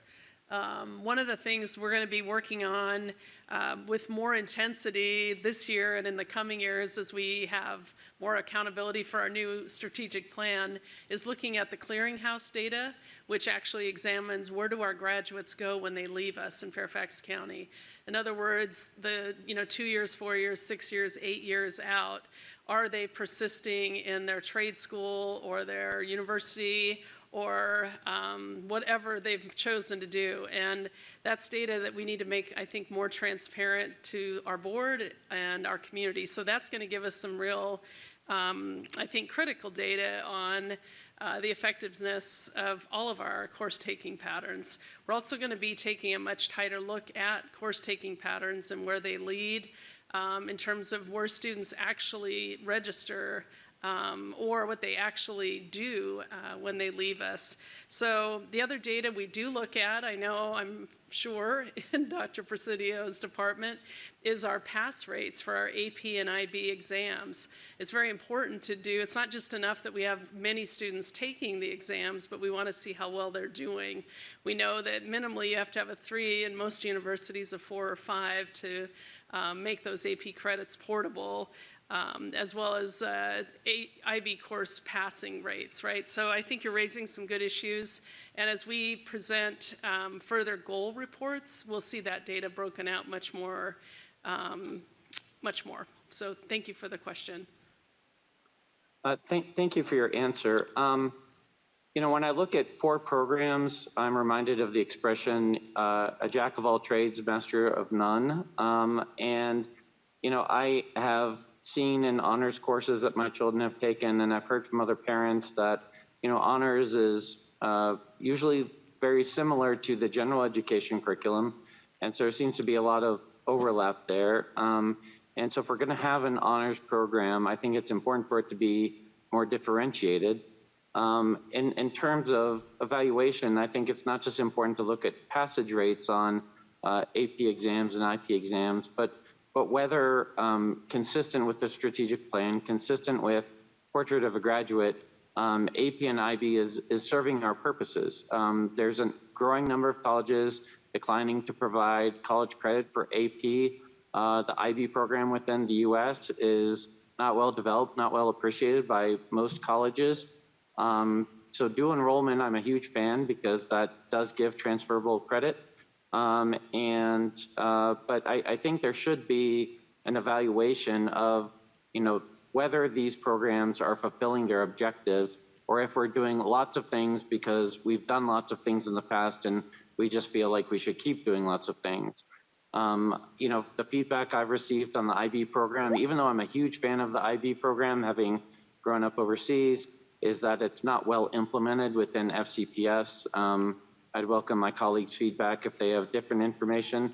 And AP has become more and more crushing huge amounts of information into very little time, which doesn't necessarily align with the critical thinking goals for the Portrait of a Graduate. So I would like to see, a cost evaluation, but also evaluation within systemic goals. I'd also like to see data showing participation by different socioeconomic groups, right? Is it being limited to certain demographic groups, or is it actually being open to all? And to the extent that we're creating segregated high schools through these programs, we need to look about how to make sure underrepresented groups have equal access. Do you have any thoughts in response? Mr. Dunn, your time is up, but I'll let the superintendent respond.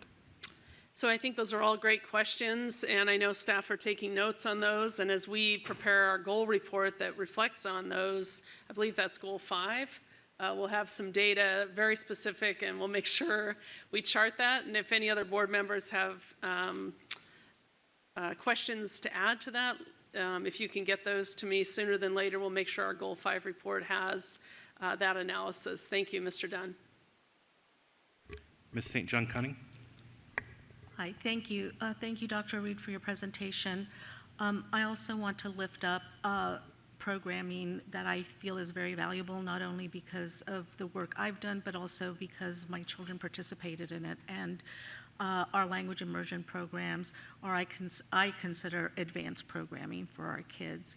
And when we talked about what Dr. Anderson said and what Ms. Lady said, and we talk about early intervention being important, I think early inspiration is also important about bringing this possibility for college for some of our students, particularly our underserved and marginalized communities who may already speak another language, and if they're in a dual immersion program and then go on to the middle school and high school and continue in those immersion, in those Spanish, or not those language, I would say in Spanish because that's what my children took, but those language classes, then that's tantamount to money because those kids place out of those tests in college and get their language credits. So I just want to raise that up as a real strong programming offering that we have, and that we express that to our families and parents, and particularly to those marginalized families, that it also allows them to retain their culture and valuing it and seeing how it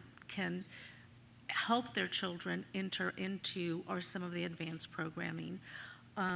And also, as Ms.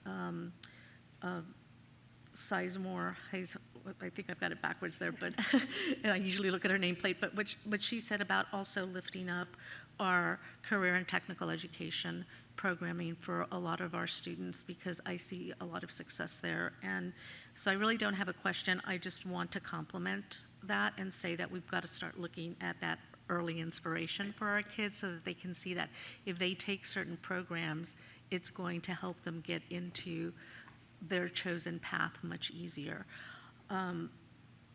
And I was going to say one more thing, but I forgot what I was going to say. So, but thank you very much. Yeah, thank you. Thank you, Ms. St. John Cunning. Ms. Marin. Yeah, I just want to say this, as Mr. Frisch said, this hits pretty close to home for me because I've got a rising ninth grader, and so I've been perusing our websites with our coursework pathways, and I think that's a really valuable resource that I hope our community and students and families look at, that shows, what you need to take to get the diplomas. And I'm glad that we're talking about some of these transition periods, because that continues to be such a critical thing, and I'd like to see more consistency, whether to elementary to middle and middle to high, but especially around this part that is so critical with high school course selection. And AVID is such a great program. My own student in it, it's really helped us as a family do this for the first time. So I'm certainly eager to see us continue to keep moving forward with AVID. And as a representative of the PUIP middle years and high school IB program, that is Dogwood Elementary, Langston Hughes Middle, and South Lakes High School. It is really cool to see the trajectory. And I was just at Dogwood last night, actually, as they were doing their literacy night. So I'd love to talk more about IB. I'm glad we could talk a little bit about it tonight. Thank you. Thank you. Thank you, Ms. Marin. Dr. Anderson. Yes, thank you. Just a couple of follow-up questions. And thank you for giving us the opportunity to add some more information. And I'm not sure if I heard Mr. Moon talk about this, but I would definitely like to have the data regarding dual enrollment in terms of where students are who are accessing it, and what do those, who are those students? What are their demographics? So please add that into your Goal 5. The other thing that I wanted to talk about as you're speaking about electives in this document is middle school electives. Are they the same across every single middle school? Are they consistent offerings, or do they differ? And if so, to what extent? I'm going to go out on a limb here and say they likely differ, but I don't know to what degree they differ. So, Dr. Presidio, do we have a list that every middle school must carry or offer? I'm so sorry, Dr. Anderson. I was sidebarring a little bit. Would you mind repeating that? Can that not count against my little time? My question was around middle school electives. Is there a consistent expectation that each middle school will have a similar set of electives, or is it depending on the school? How inconsistent are they, or how alike are they in terms of what's offered? There's a lot of consistency, but there's some variety as well. I know that's really vague. We'd have to do kind of a course-by-course comparison chart probably for you on that, but there's a lot of consistency from school to school. A lot of the, STEM electives, a lot of world language electives. I would love to have that data be included in Goal 5 if at all possible, just to really get a sense behind the, Sure. The feeling. The other thing that I wanted to ask about is middle school AAP centers versus honors that are provided at all of our middle schools. How are those different? How are the AAP centers different from The honors? programming in the AAP centers versus the honors classes. Are they different? Are they the same? Yeah, I would have to defer to Dr. Presidio about our practice here. Yeah, so the curriculum is absolutely the same. There's no difference between an honors course at a base school and an honors course at the middle school level at one of our AAP centers. One of the, I guess, distinguishing characteristics of the center is that those students really are accessing those courses as a cohort. Whereas at the base school, some students who might take 4 classes, other students might choose to take 2 or 3, so you don't have that same kind of cohort experience at the base schools that you would have at the AAP center. So the single difference between AAP centers and honors and schools that don't have an AP center is the cohorting of students. There's nothing else that is different, not even in teacher preparation? Well, teacher preparation can vary even among centers or among base schools. So we have training for teachers that are offering those classes, but there could be some variety there. The main distinguishing characteristic, I would say, is the cohorting versus the non-cohorting experience that students would have. I understood that there was a certification that teachers who teach AAP classes in middle schools needed to secure. That's really not a certification, but maybe a course of study that is provided by FCPS? Yeah, so we've offered a local endorsement is what we've referred to it historically, but again, there's a variety in terms of whether or not teachers have actually earned that endorsement or not across schools. So we haven't, that's not a hard and fast requirement to teach those courses. And I think that worries me, Dr. Reed. So we have this local endorsement, but there's not a hard and fast rule. So to me, there's no expectation that teachers who are supposed to be really prepared to challenge students who require that additional level of support are no different than everybody else. If that's the case, I think this really needs to be dug into a little bit more. Yes, ma'am. Thank you, Dr. Anderson. We will move on to agenda item 3.04, Student Representative Matters. Unfortunately, Ms. Kareem can't be with us tonight, so we will be skipping Student Representative Matters. Agenda item 3.05, Superintendent Matters. I call on Dr. Reed. Well, thank you, Mr. Frisch, and since I'm here and I'm going to be back here in 2 seconds, I think I'll just stay here for Superintendent Matters without my notes, so it's all right. I'll be brief tonight. I know we have a number of topics, but it's been an exciting couple weeks since last we met. I've had a chance to attend a variety of different events, visited several schools, had a chance to visit with our SAC, our Student Advisory Committee. Today I had a chance to meet with our Facilities Staff Advisory Committee and our HSPA group, our high school principals group. So there's a lot of great work going on around the county. Also want to share that last week was a bit, a weather-affected week, and I just want to thank our community, our staff, our students, and our families for their patience and their grace as we navigated snowfall. And I'm still getting used to having 8 degrees last week, and it's going to be 70 tomorrow. They say the weather could get to 70 degrees tomorrow. And I have to say this is a new experience for me. So on one day we're calling, snow, and then we're breaking out t-shirts and shorts the next week. So anyhow, it's been an exciting time, and I'll just leave it there at this point. Thank you. Without objection, I'd like to return to agenda item 3.03, Strategic Plan, which I inadvertently skipped. Well, I call on Dr. Right. Reed. I was thinking I had time to scamper back. I do have an objection, so we could... I'm kidding. Go ahead, Dr. All Reed. right, so I am thrilled this evening to share, as you know, in our second meeting of every month, we have a highlight on our strategic plan, and it's a very short, vignette, and it's an opportunity just to share some updates. So as you recall, we recently reviewed Goal 1, and this is our strong start, pre-K, as well as transitions through the K-12 experience. We want to make sure that every student has a strong start. The measure we've picked this year in Goal 1 that's really important for us is the availability of pre-K programs, including inclusive pre-K, to meet our community needs. So we are excited to share some opportunities this evening. We also want to make sure that we reiterate the importance of inclusion at our pre-K level.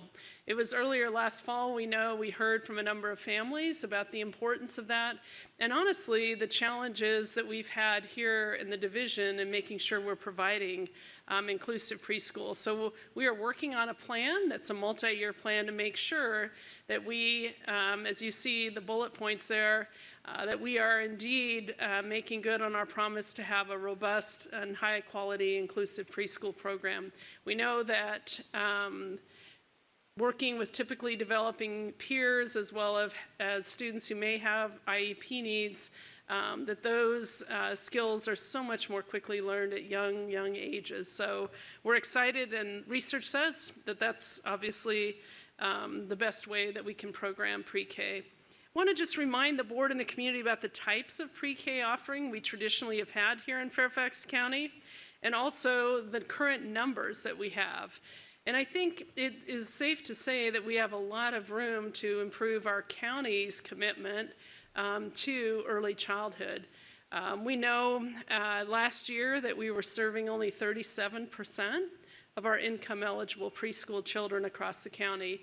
And that really is a data point that must be moved if we're going to really realize the world-class education opportunity for each and every student.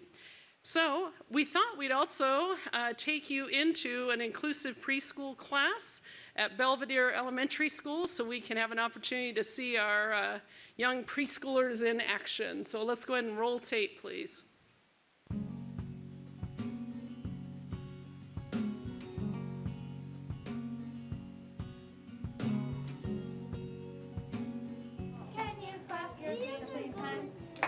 Inclusive pre-K classrooms are so important for our division because it allows us the opportunity to have children under the age of 5 learning together, both children with disabilities and without.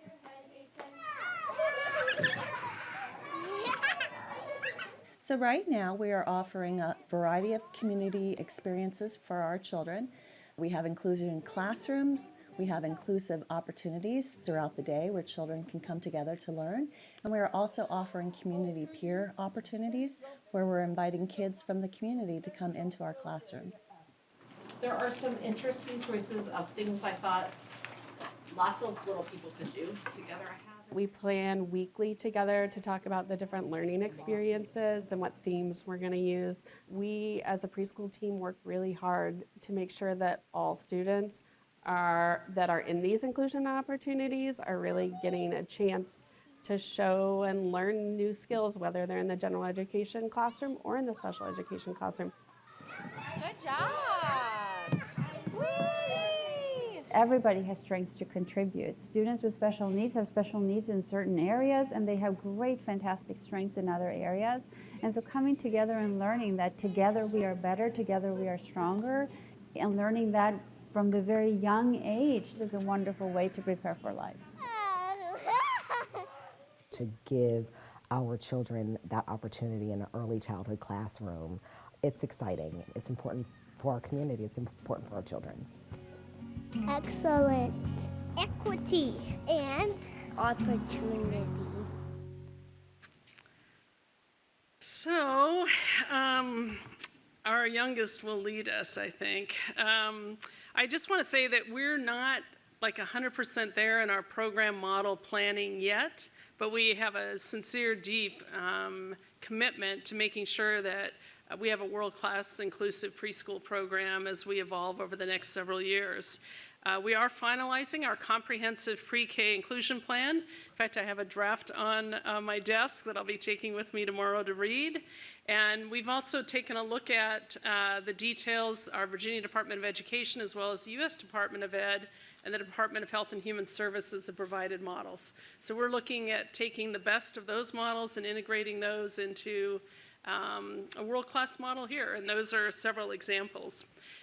So I want to close out our strategic plan moment with a reminder to stay informed. And staying informed is March 19th. You want to get plenty of rest prior to March 19th because we're going to be coming back for our Goal 5 report on leading for tomorrow's innovation. And we are so excited in our planning of that opportunity. So Mr. Frisch, that is our strategic planning report this evening. Well, thank you so much, Dr. Anderson. Thank you. Just two quick things. It was really refreshing to see the group of teachers that are working together and bouncing ideas off of each other. That synergy is really important, which is what makes me worry when we have single classes at schools because they lack that opportunity to learn from each other in that community. So I just wanted to raise that as a thought for you. My main question, it's only one, and it's more of a wondering and an ask for your plan. As you are going to develop this plan for us to see in the near future, I would like for you to ensure that you have included the impact on facilities. I know I've said this before and I will say it again. We want to do good things, but we have to be, I think, very strategic in terms of how those good things happen. As you know, the entire 5th grade class of Buenoke is outside in trailers. That is not a good plan. And I want to make sure that as we're increasing access, that it doesn't result in some of those unintended consequences that are not beneficial to our students and families.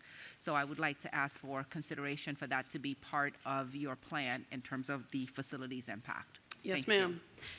One of the things the team has been tasked with is creating a map of our county and the placement of all of the different programs around the county so that we can, for a variety of reasons, right, because everything is connected to transportation and facility size. So I know the team has been working on that and kind of what the impact is as we add programs around, but it's, so point taken. We will make sure that that's part of the conversation. Thank you. And one last thing, just offering some alternate ideas and strategies in terms of how can we utilize our underutilized spaces. We've talked about Graham Center. I know you visited it with me. You visited with Mr. Frisch.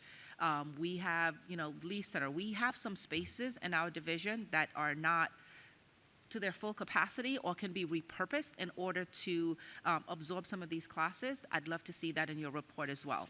Yes, ma'am. Thank you, Dr. Anderson. Ms. Sizemore-Heiser. You know what's coming. I do. So first, to piggyback, because Dr. Anderson shared some of the thoughts that I had around, I'd love to get kind of a multi-year, I know you're fleshing out the plan still, so this isn't an expectation that you have this now or anytime soon, but as you flesh out your plan, keep in mind the multi-year impact on both budget and facilities. Right. Right, because I would hate to have this great plan that we didn't either have the space nor money for, right? And I think as we're lifting up these issues, longer term budget advocacy with our funding partners is important too. So I think that would be helpful. And then after you build out the plan with the implications, it'd be helpful to us to have sort of a advocacy plan with our funders, because obviously there's going to be budget implications and perhaps even CIP implications. So that's the first thing I wanted to lift up. And then I wanted to circle back to the reason I voted no on the Goal 1 report, which was the lack of data on the preschool autism class. And I really appreciate your staff sending me follow-up questions around what is the inclusion plan for the preschool autism class. And I still have questions about I understand you're still finishing out your plan. So the initial plan as to date, right, as to the inclusion of community students into the early childhood classes, but inclusive learning opportunities for the preschool autism class. And there's a separate but unequal inherent in those statements that worries me a bit, and I don't think that's the intention, but that's how it comes across to me. So I wanted to lift up, as you're finalizing your plan, that I really encourage you to look at preschool inclusion based on all of the children as opposed to which program a child is in. You must have been a fly on the wall of a recent meeting that we had, because I think words matter, and we are talking about the programs as if they're very different and perhaps different abilities for inclusion. And I think I will choose my words more wisely, and we will make sure that that's clear in the plan. Thank you. And like I said, I think it obviously varies in how we can implement it, but I think it shouldn't vary based on what program a child is in. Yes, ma'am. And if the longer term implications of keeping things separate plays out in many ways in our system that I can't speak to, but we just maybe saw a couple. The last thing I'm going to say is when we're looking at building out the inclusion model, I love the video. It was fantastic. I didn't count the minutes, but it seemed like there was a lot of minutes on the playground and not that many in the classroom. And one of the reasons I lift that up is that traditionally, where inclusion in elementary school has happened has been lunch and recess as a starting point. And those are often loud and chaotic. And so I would just encourage, again, it's based, I understand, on a 2-minute video, so I'm not trying to draw any conclusions from that. It's just something I noticed, and I just wanted to mention that. Thank you. And I think there has been a predisposition to having those be the times for inclusion. So I think as we refine our model moving forward, having a deeper understanding of that classroom time and how important that is going to be considerably more important. So thank you, and I appreciate all the work you've done so far. Yeah, thank you. Thank you, Ms. Sizemore-Heiser. We have one more speaker before the next agenda item. Ms. Dixit. Thank you, Mr. Chair. Dr. Reed, when I see this slide, which is assessing FCPS pre-K program and how many students are already enrolled in this, 2,000 students in the year 23-24 in the pre-K program, and then 2,500 students in the ECSE programs, that's like over 4,500 students. Right. What I want to see is their roadmap to success. Basically, if we are putting into, bringing them to education early, and that's the whole idea, is that they perform well and then do better and they graduate. Can we do a little, I would say, study sort of a thing that these children will do better in their life as compared to students who don't go to a pre-K. Something that way we can go to the universal pre-K, which we always thought that would be a good idea to do at FCPS. Okay, so I want to be clear, I know the thinking about studying like longitudinally our children that are in pre-K and how they do compared to children who did not have access. Correct, and then how to perform in their elementary school and middle school. I mean, even that would be a great, just to see their gradings and just open social emotional development. I think it's good, it's a game changer, but the numbers or the stats will definitely help more. Thank you. Yes, ma'am. Mr. McElveen. Well, this is the first time this new board has had the opportunity to speak to pre-K. So I just want to say that I'm so glad, Dr. Reed, that you and the prior board made this such an important priority in our strategic plan. So I think that it sets us off on a good start.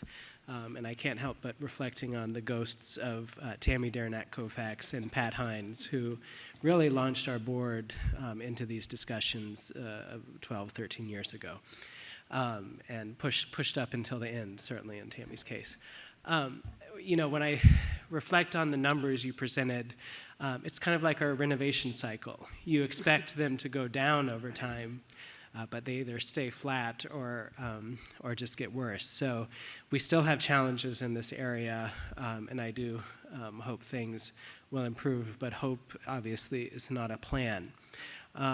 As most folks know, the purpose of SCIPT, when it was founded, again, more than a decade ago, was to focus primarily on pre-K and space for pre-K programs. And for better or worse, SCIPT had lost that focus over the years. So I'm a bit disappointed in that. To be frank, I think there was some sleight of hand by the Board of Supervisors in Skip losing that focus because they didn't want to push as hard as the school board did in terms of pre-K access. So we need to regain that focus, and I'm confident that with our new membership on Skipped that we will push for that. So I would just leave with kind of a global question, which I know we will delve more into and you've discussed with the prior board, but just to set the stage for this new board, can you tell us a little bit about how space is looking countywide in terms of our pre-K expansion potentially and what lies on the horizon there? So I think that that was, when I first arrived in the county, that was the reason given for not having a more robust preschool program with space. I think what I've discovered in the year and a half-ish is that there is space, but it's in perhaps inconvenient spaces, which maybe make transportation more difficult. The space is not necessarily close to the children who we most need to get into the preschool in some areas. In terms of some of our communities, we don't have space near our highest and tightly populous neighborhoods. So it's interesting. I think having a conversation about some schools that are more over-enrolled and some schools that are very under-enrolled and how we can utilize space in those schools differently. As Mr. Frisch was saying, we do have facilities that are not fully utilized. But again, in some cases, that's going to require resources to bring them up to at least a basic code to use for preschool. Or we have 2 or 3 classrooms in a particular school, or 2 extra classrooms, and you don't get the teacher collaboration if you don't have several classrooms.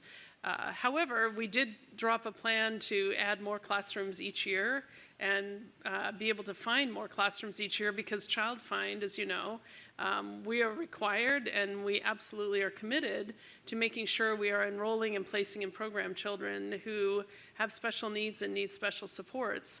And if we're going to provide a truly robust, inclusive program, we really want to match those numbers with typically developing students, some of whom could be tuition paying, right, and some of whom may be VPI preschoolers. But we want our preschool classrooms to really be blended well. Having said that, space eventually is going to be a constraint. So I think our CIP is going to have to account for classroom space for preschool. There are some secondary schools, and I mean middle or high schools that also have space, and we may need to think about, could we use several classrooms at a secondary school, for example? You know, I think there's nothing to, in fact, we used to, is my understanding, and then in some cases, we stopped doing that. We actually have preschool playgrounds at a couple of our secondary schools. So I think there are a lot of opportunities. We just have to be really laser focused on what's possible. Well, thank you again for that and for your leadership on this. Yeah. Look forward to moving forward. Thanks. Yep, thank you. Mr. McElveen. I'm going to take a quick comment and then we'll move on to the next agenda item. Speaking of proximity and need, Graham Road Community Building is in a community of need and is ready for us to take steps.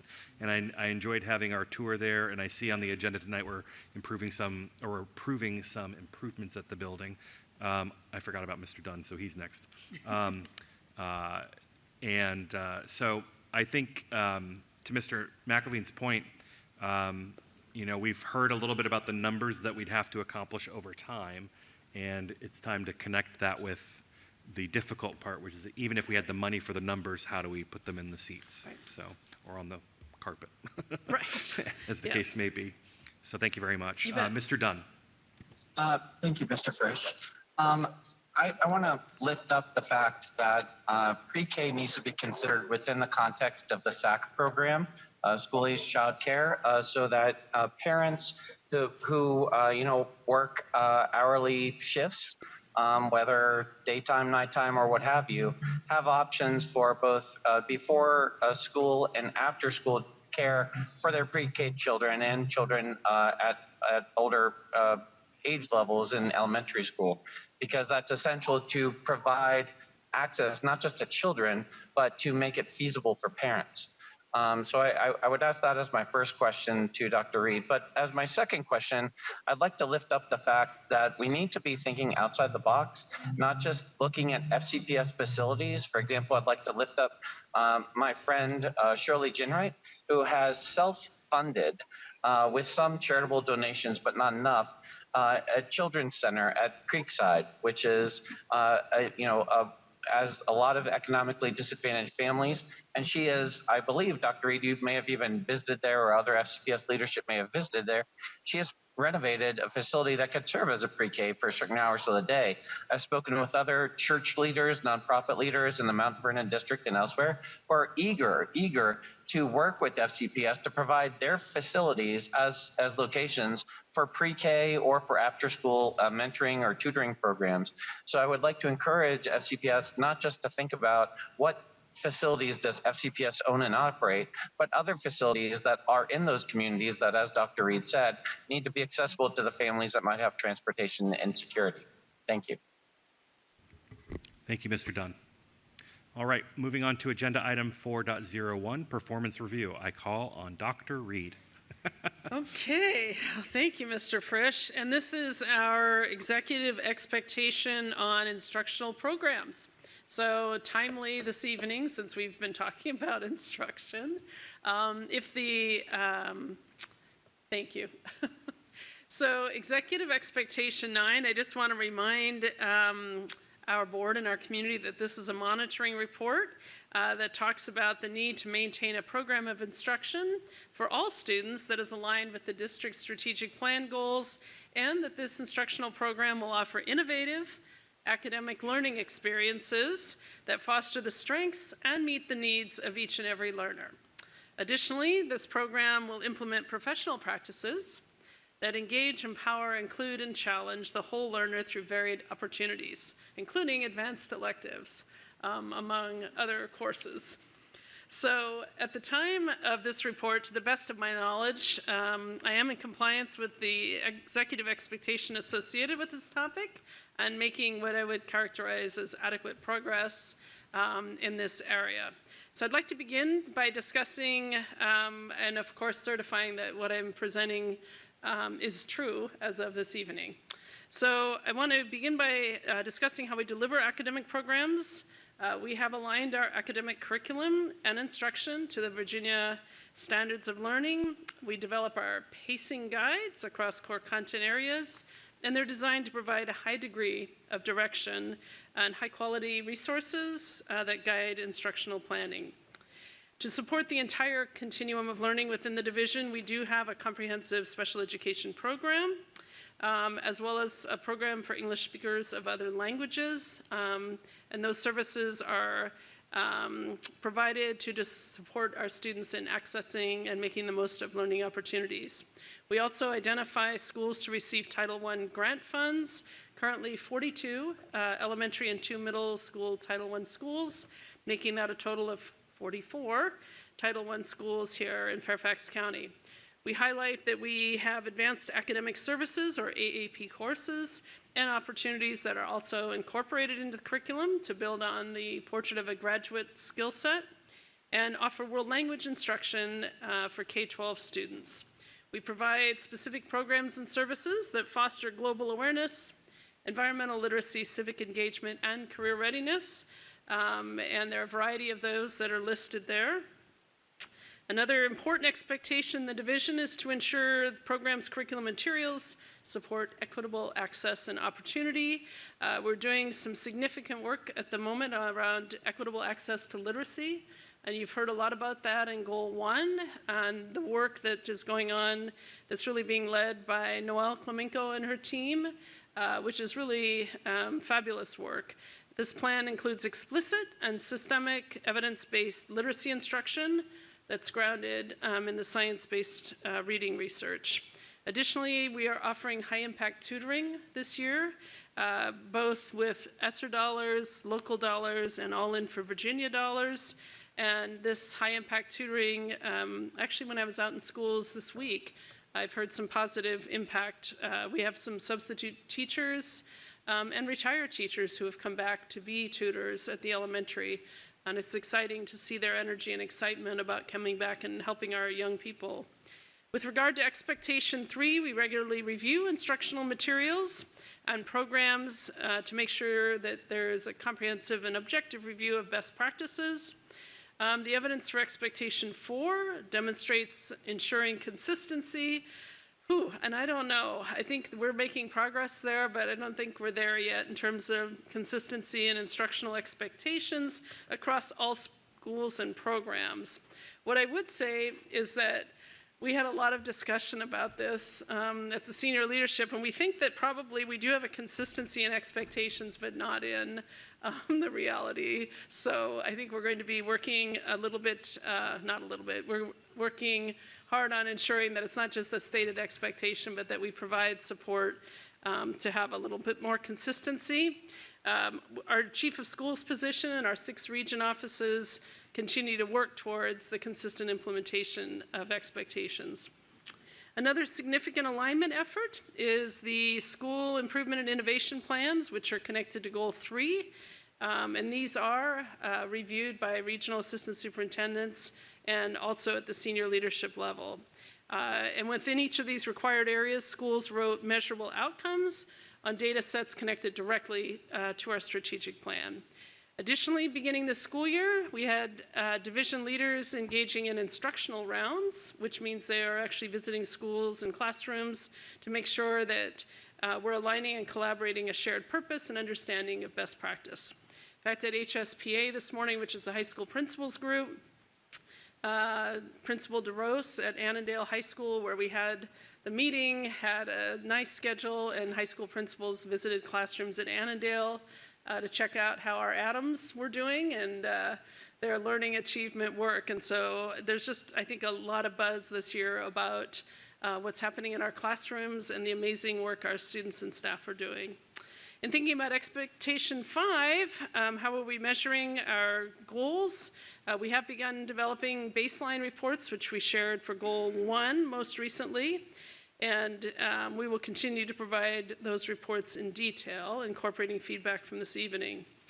At the beginning of the year, I also want to remind folks that the FCPS grading policy for middle and high school has been updated with several changes, and it's continuing to be reviewed by our chief academic officer and a committee that he has pulled together. Work on expectation 6 is focused on strategic and intentional data collection.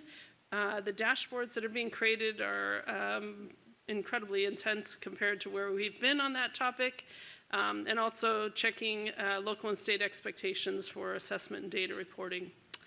So essentially the expectation 7, continuing the supportive Portrait of a Graduate presentations of learning. That will be continuing, and expectation 8 talks about the establishment of the neurodiversity specialist position, along with the dyslexia specialist and twice exceptional 2E specialist, working on supporting the implementation of inclusive and accessible instructional programs and practices, as well as we are going to bring back to you our special education enhancement plan, which was the result of the AIR audit recently done, and make sure that we're able to hit some of those data points. Expanding preschool inclusion, which we just spoke about, and continuing the pilot of our Twilight program, which is flexible scheduling at our high schools for credit recovery. So expectation 9, just a reminder that Fairfax County Public Schools has been recognized as a school division of innovation, and we continue to offer multiple college success programs. Expectation 10, core subjects are engaging in a basal adoption process every 7 years when state standards are revised, and in fact we're working at this very time to select a basal text, which I resisted asking about yesterday, even though I heard we're making great progress on that. But that will become, I think, more public very soon. And the new basal for K-6 classrooms will be implemented for the 24-25 year. Finally, Expectation 11 directs our division to ensure families have access to educational resources and information. We have family-facing curriculum, which has been relatively new again this year. Parent View can be used. Our family liaisons are invaluable with the work they do, interfacing with our families. And that, Mr. Chairman, is a conclusion of the monitoring report for Executive Expectations 9. Thank you, Dr. Reed. For the edification of the public, this report was made available to the board about 10 days ago and has been online for about a week for public consumption. We will get started with Dr. Anderson. Thank you. There's definitely a lot here to unpack, so I appreciate this information. One of the things that I think overall I struggled with, and parts of this, more parts than I would like, is that I was informed that something is happening, but I don't have the data to show the evidence that this thing is happening. And I know we had talked about this when we had the first E a long while ago, and I'm just curious, how come data is missing in some crucial places? I'll just kind of start a little bit. Talking about the first area, delivering academic curriculum and a rigorous instructional program. Absolutely, we want that. But how are you determining how that's taking place? One of the things that I notice is a high degree of direction. What does that mean, a high degree of direction? Are there memos that say this is a staff expectation, you must do this? I'm struggling with understanding the language without some of the evidence behind it. So I'll let you answer that part. Sure, and thank you for raising that. I'm trying to identify where high degree of direction, I apologize, is which page are we? Second bullet of number 1. Okay, so this is on the planning and pacing guides? This is under number, I don't know, indicator 1, where it talks about, I need to take off my glasses to see. The planning and pacing guides. Yes. Right, so I think what's important to note there is we could certainly attach all of those, but they are online. And maybe in the future it'd be helpful to attach an example of a planning and pacing guide. Not necessarily, because we can get that. Yeah. But I think that's where I want to get to. There are a lot of things that are available, but are people utilizing them? Are they finding them helpful? And what is the impact of their use of those items? Well, because that's what's going to speak to the rigorous delivery of instruction. Well, remember that the executive expectations are the tools with which we're going to achieve the goals, which is the improved student achievement. So when we did the Goal 3 report, for example, that's where you're going to see the detailed student outcomes, student achievement outcomes. I think to the question of are staff using the pacing guides, it is an expectation in the division that yes, they are using them. So I suppose, are you asking whether we should survey staff to see if they really are using them, or? I don't know what I'm asking. I just want some evidence so that I could say, oh yes, there is a high degree of direction. Okay. I don't know how to evaluate that that's occurring, which is what I think we are doing here by trying to evaluate whether or not you are meeting expectations here. Well, I think the planning and pacing guides do exist, and there is, my understanding, a direction that we do use them in courses. So I could go back to the team and see if there's a way we could better, more publicly represent the amount of use or the effectiveness of the use of them. Okay. Thank you. I think the 4th bullet, where you were talking about delivery of high levels of service, what does that look like? What is that? How do we know it's a high level of service versus a low level of service? Is this happening across the division? Again, just looking for some grounding. So 4th bullet or the 4th? The 4th bullet, still in this area. Still in this area, okay. 1, 2, 3, 4, the ESOL services. They're individualized, they provide a scaffolded content-based approach. I guess what we could do is include the model. I know online there's a link to that that's hyperlinked, the FCPS LIEP model. So that we tried to embed those links so that you were able to click in to see what that model of high support would look like. Okay. And I think I have similar examples all throughout, and one that I was particularly interested in because I just think it's an exciting tool is the instructional rounds that are being conducted by the region office. I would love to get a sense of what they're finding because, again, that's a great tool. They're there. What are they seeing? Are they seeing that we're close? Are they seeing that we're not close? And of course, those findings are going to impact further professional development and other things, but I'd like to get a good sense of the activities happening and what comes out of that activity. Yes, ma'am. Well, we can create a report on our instructional rounds and some feedback, and I can make sure we can get that to the board. And I don't want to create like extra unrelated work, just kind of embedded to this part that deals with curriculum. And if it's offered as an opportunity to show that this expectation is being met, the data needs to be there in order for me to also agree with you. I have to see it and not just also just be told. Yes, ma'am. Thank you. One of the things I also wanted to talk about is challenging, this is page 3. This is the second bullet from the top that speaks about challenging and supported and relevant opportunities to students to learn, achieve, etc. And it also shows up, for me at least, under number 2, which is equitable access to various curriculum. 2 examples are a big concern for me. One, we talked about it a little bit earlier, doing enrollment, academic academy classes that are not available, so there's not an equitable access there. But also in the Mason District, we have one middle school that has advanced academic programming, and that is not equitable because parents either have to leave their communities in order to go to Glasgow.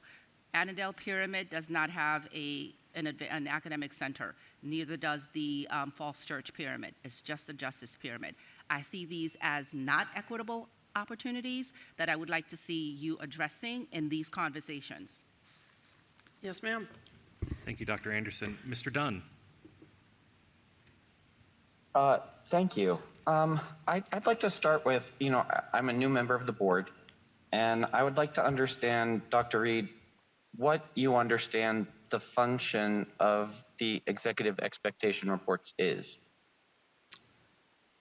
It is an opportunity for us to report on the work the system or the division is doing in the specific area that we're being, the specific expectation area. In this case, it's instructional program.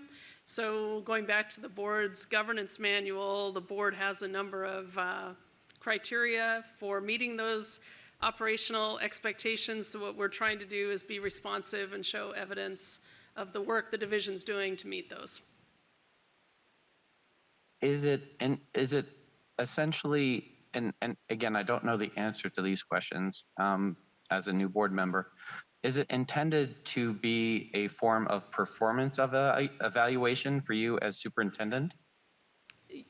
I think it's under a performance review category. Obviously, the performance of the division is linked to my performance. If we're not able to meet the goals of the plan, that would not be a positive reflection of my performance. So I think there's a fair connection. Okay, well, that's helpful for me to understand. The reason I ask is because this report is very high level, 10,000, 20,000 foot level. One bullet allocated to describe TJ, one bullet for advanced academic programs. There's no level of detail or data, as my colleague Dr. Anderson said, for me to be able to evaluate your performance or the system's performance. So while there are a number of hyperlinks, those hyperlinks go to fairly broad and non-specific, non-substantive websites or web pages or other documents. So I would ask that if you're looking for us to assess your performance and the system's performance, it would be great to structure it with a before and after so that we can understand, a year ago or 5 years ago, we were in this place, and now there's been change under your leadership, under Dr. Brabrand's leadership or whoever, so that, that we can understand the trend lines. Because if we can't understand the trend, then I don't understand how we can judge whether you're being effective or ineffective, because just for me, a lot of this reads like a brochure rather than an actual report that I can make meaningful decisions on as a board member.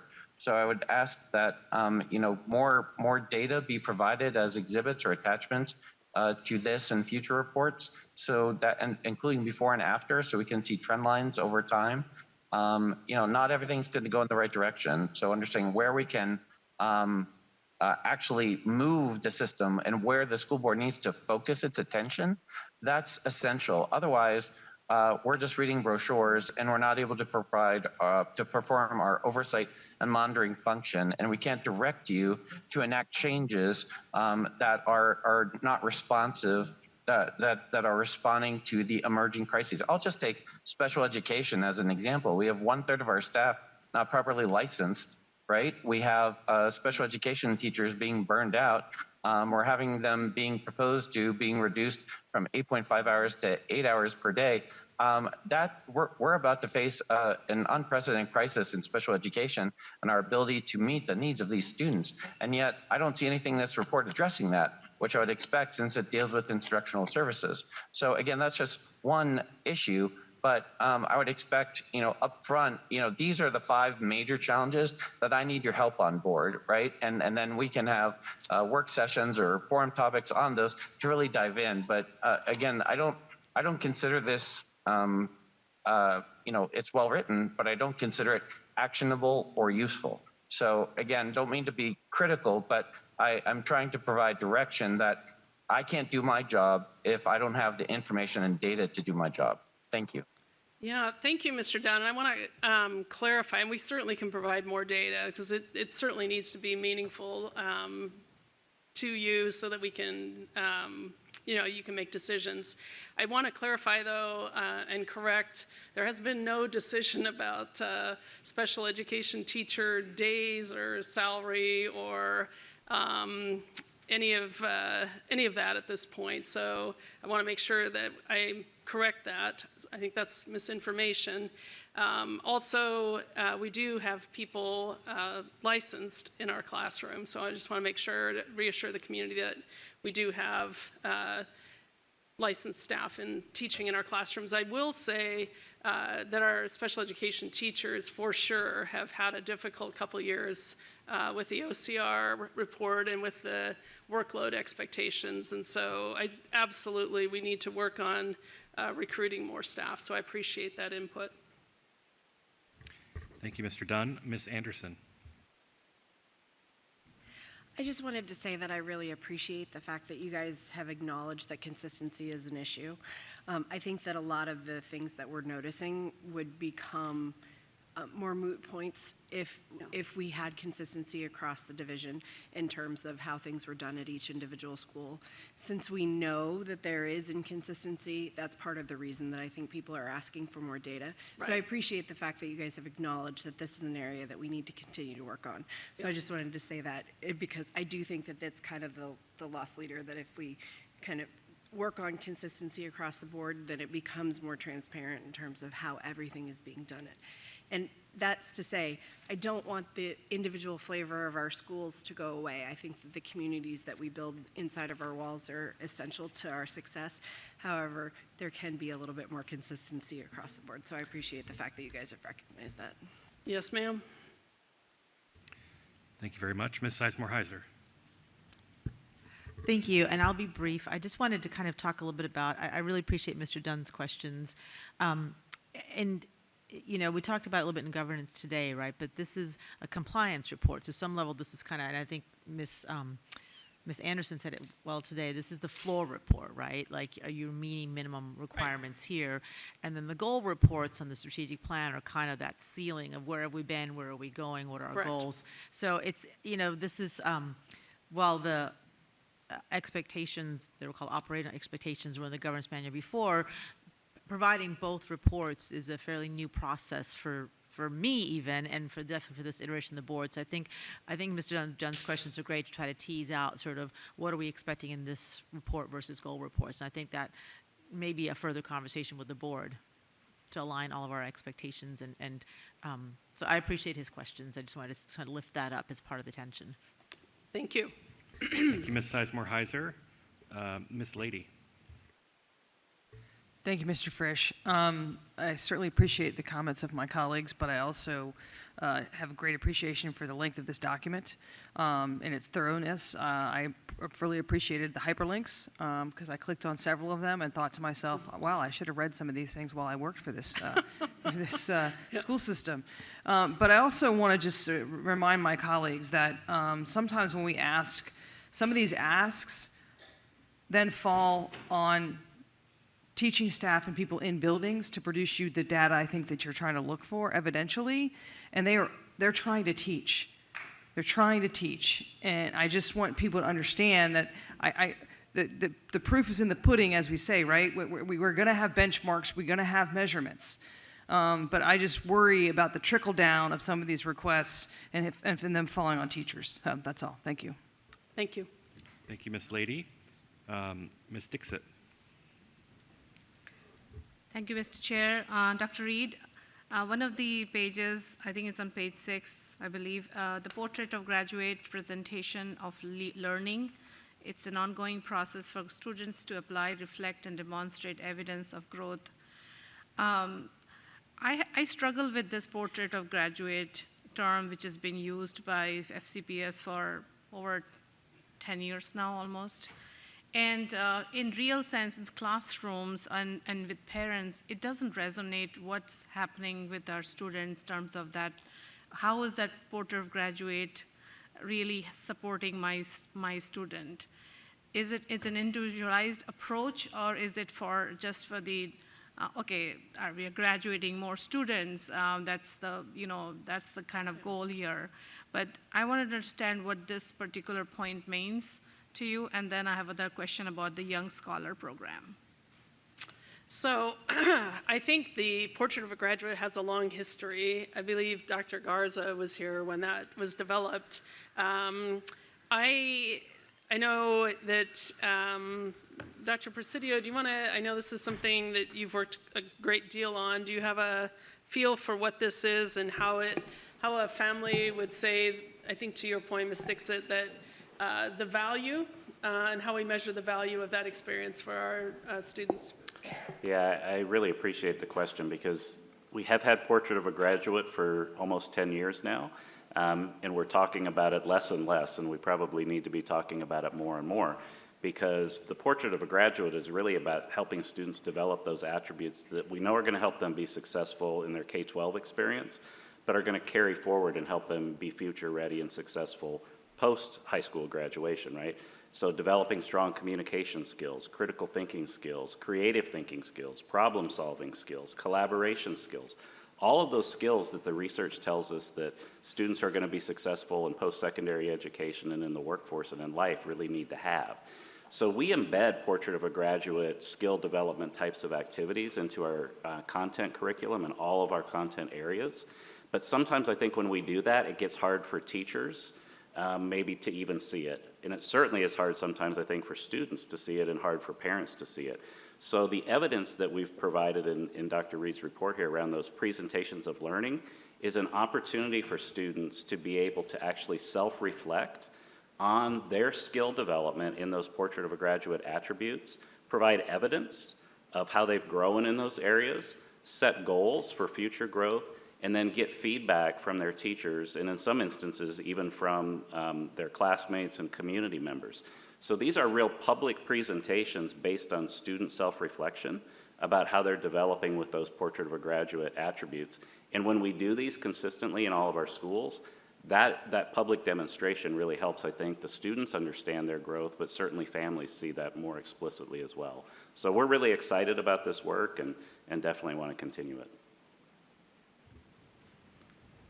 I'd like to hear more about that, because if right now, if I ask 10 high school student, what do you think about Portrait of Graduate in terms of your own education, I don't think they will have an answer to how we want them to answer.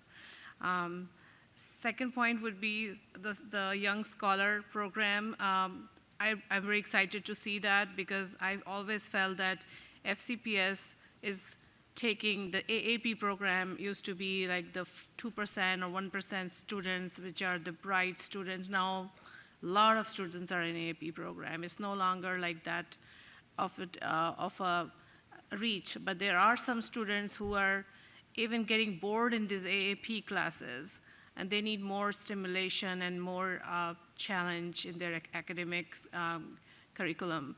So is this what's going to address these students and make another pool of superachievers? So Young Scholars is a program that is in a variety of school divisions around the country, and at times has a slightly different focus. So I'll have to defer again to Dr. Presidio about the specific focus for Young Scholars here, because I don't know that that's the focus here. Yeah, so I think that's a great setup, Dr. Reed. So a lot of school divisions around the country are kind of doing what is referred to in the research base as talent development, right? How do we create more opportunities for access to rigorous programs for students who maybe have barriers to accessing those programs based on a variety of factors in their life? And our Young Scholars program does just that. So it really looks at who are the students that have that potential. We can see the potential that they have to succeed in the most rigorous classes, whether it's at the elementary level all the way through high school. And how can we really work with those students, give them additional supports, different enrichment experiences and opportunities so that they can enroll in advanced courses and be successful in those courses. And we track that trajectory of students as they move from elementary school to middle school and high school. So for example, we might have a student who is a young scholar at elementary school, and they weren't a level 4 AAP student, but by the time that they get to middle school, they're taking 4 honors classes, which is really the equivalent of being a level 4 student. And by the time they get to high school, we can look at that designation and say, these are students that can succeed in the highest level courses. Make sure that we're supporting them and enrolling in those courses and helping them to achieve success. So it's really an investment in talent development and making sure that our advanced academic programs are as accessible as possible to all students. Thank you for that information, and I'm also going to look out for that program, because I just, we know child left behind type of a thing, that we want to make sure we are tracking them, just like you said, all the way till high school. And again, that goes back to my preschool, the tracking thing. I just feel like students just sometimes get lost in this big complex FCPS system, even those are special needs student or high achieving students or anything who has IEP. We just have to do a better job catering to all of them. Thank you. Thank you. Yeah, thank you. Thank you, Ms. Dixit. Mr. McElveen. Thank you. So I appreciated Rachna mentioning the operational expectations, the OEs, which in the old days I think were a form of the EEs. But I haven't gotten it straight in my head yet, so I'm eager to get with the new vernacular. So we'll see how that goes. But I appreciated Ms. Dixit's line of questioning about the portrait of a graduate, and I think it's a good time as a new group that we kind of take a step back and think about the history that has come before us in terms of these various programs and mechanisms. So I really think the Portrait of a Graduate is what makes FCPS special and what makes me really proud to be here. Going back to 2006, Mr. Moon was here at that time. Fairfax County took an important step in adopting the SAGs, or the Student Achievement Goals, which really set FCPS apart because those showed that we weren't just committed to academics. We were committed to academics, but also essential life skills and responsibility to the community and the world. Following that in 2013, as Dr. Reed said, when Karen Garza got here, we took another step back and really tried to find what could best encapsulate what we want our graduates to be when they leave our system. So we convened a group of more than 70 community members. Yes, Dr. Reed, you did outdo them with your strategic plan committee. But we brought together a huge group of community members from all different backgrounds to help us come up with that. And in the end, the board spent many, many meetings tweaking that thing and making it as perfect as it could be. But I really appreciate Sloan saying that, we're talking about it less and less when really we should be talking about it more and more. And I would say it's one of the top achievements of this board and system over the past decade. Many people don't realize that our Portrait of a Graduate was taken and adopted by the state of Virginia, and it was also adopted by districts across the nation. So again, something we should be proud of. Hopefully, Ms. Dixit, we can reinvigorate it and make sure that people are understanding what it means in every classroom. Thanks. Thank you, Mr. McElveen. Mr. Moon? Thank you, Mr. Chairman. Thank you for the presentation. Looking at your report, it's enormous amount of work. And then we have 13 EEs. I'm just, my head is spinning that how you are able to do for all 13s, especially if you need to do this on an annual basis. Granted that this is the first time will be probably more work than subsequent ones, and I'm hoping that due board, especially 8 of us who didn't get to participate in coming up with this, could have an opportunity to have a better understanding of how this is supposed to work with a strategic plan, and also, at the end of the school year, providing summative evaluation of a superintendent's performance. But I don't know whether that is scheduled for the upcoming work session, retreat or work session, but I'm hoping to have that opportunity.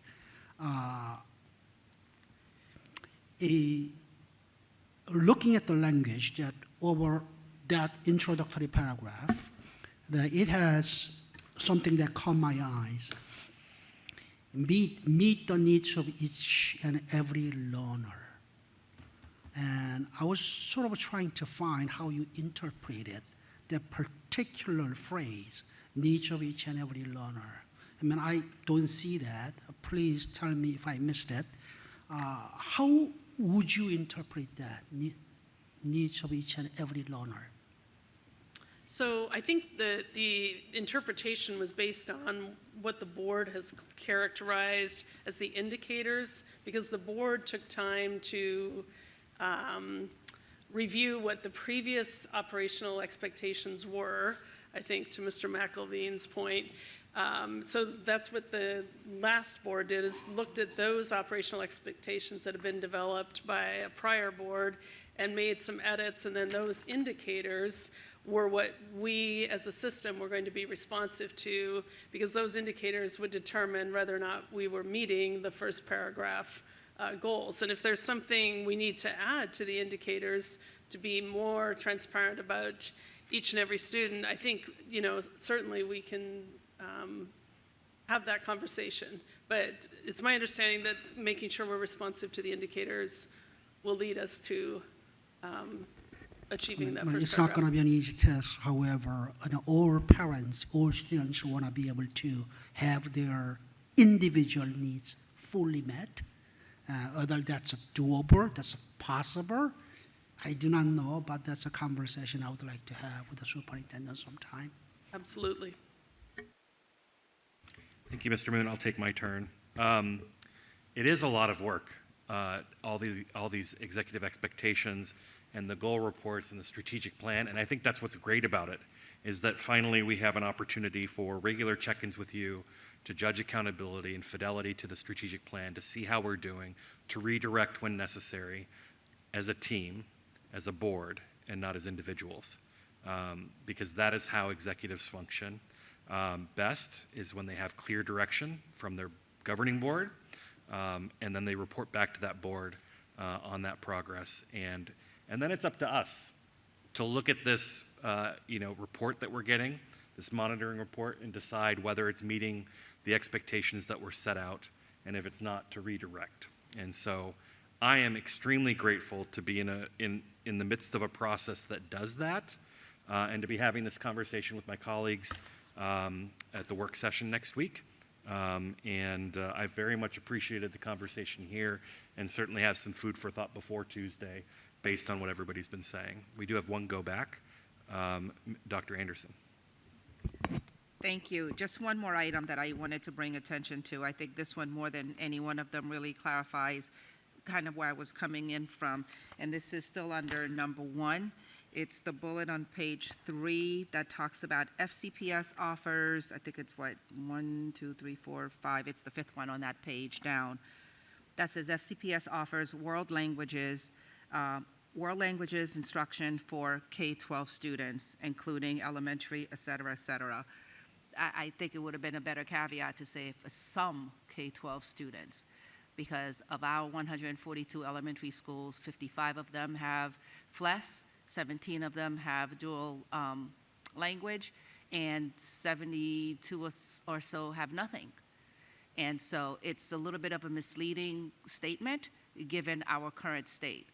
What I would love to have seen here, as I'm meeting this expectation, because we all want languages for all of our kids, I think we've talked about that multiple times, is, you know, we now have 72 schools with them, and in the near future we'll have 90 schools, and this is kind of the thinking. It could still be a high-level plan, Right. because this is not the plan for Right. everything, but that will show where we're heading, because this statement as it stands, it's not accurate for me, given the data.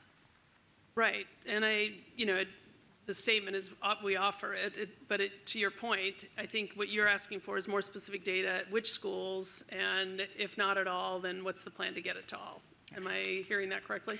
And I don't need to necessarily know which schools, because there's a there's a list Right. on the website Right. with that. And I think a year ago, yesterday, we were talking about that very list, because I saw the email that we were having conversations about that, Dr. Presidio, and the list hasn't really changed much. And we know this is a point of contention, because that does not speak to equitable access. Correct. And it's a very glaring example. I think it's even more stark than the academies and some of the other things we can all point to. Right, and I mean, we've also talked about Science Olympiad, Math Olympiad, and so forth. So, point taken, and I appreciate the very clear feedback this evening. We'll make that actionable. Now, Dr. Reed, we have a little bit more work to do. You're welcome to continue standing there. You've been there for quite a while, or you can take your seat. What is the next item, my plus? The next item on the agenda is 5.01, Financial Year 2025 Budget Priorities Resolution. Okay, so I think I don't need to be here for that. All right, thanks. All right, I call on Dr. Anderson for a motion.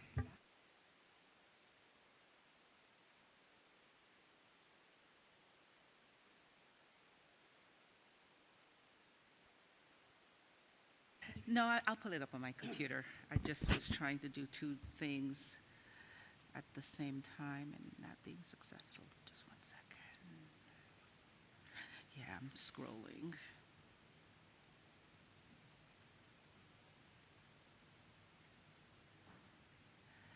All right, thank you. I have found my way. I move to direct the superintendent to develop a student-focused, equitable, and needs-based proposed budget for FY 2025, aligned to the division's strategic plan and inclusive of the board's strategic budget priorities of FCPS workforce recruitment and retention to include competitive compensation with consideration for differentiated pay for hard-to-fill positions, such as teachers in Title I schools and special education teachers, student academic success, access to enrichment and mental health supports, and the closing of achievement gaps, school safety and security, maintaining or lowering class sizes and accelerating expansion of preschool options, including inclusive preschool offerings, and increasing universal breakfast and lunch opportunities, and reducing school meal debt. The superintendent's proposed budget should include the criteria and rationale utilized by staff to prioritize division needs and a response to the school board's resolution. Is there a second? Mr. McDaniel. Dr. Anderson, would you like to speak to your motion? Yes, I would. First, I wanted to just bring to attention the culmination of the work that goes into this motion. We started with the previous board and trying to coalesce the priorities of that entire board, and of course, redoing that work with this board, because it is important for us to give direction to the superintendent. The budget reflects our priorities, so we need to articulate what is important for us to review. But I think we also have come, as you have seen in this motion, that we do realize that there are limitations, which is why asking the superintendent to offer how staff is prioritizing what is included in her budget, how staff is offering a rationale in terms of why did they include A and not B. I think it's really one of the most key and essential things that we have done, because we do know that we cannot do it all. So I'm very appreciative of the budget team, Ms. Widgington, and yes, there she is, Ms. Burden, for all of their work in helping to craft this motion, because they also had to sit down for one-on-ones with every single new board member. The first week of January, we literally started January 2. There was no break, because it's really important for all of the board members to have voice into this resolution. So I hope, Dr. Reed, that this is clear for you in terms of what the board is finding as priority, and that you'll be able to provide your proposed budget, and most importantly, really speak to the rationale as to why certain things are as they are in your proposal. Yes, ma'am, they're clear. Thank you, Dr. Anderson. Mr. McDaniel. Briefly, I was made budget vice chair about 2 weeks ago, which in my head is like 5 minutes ago.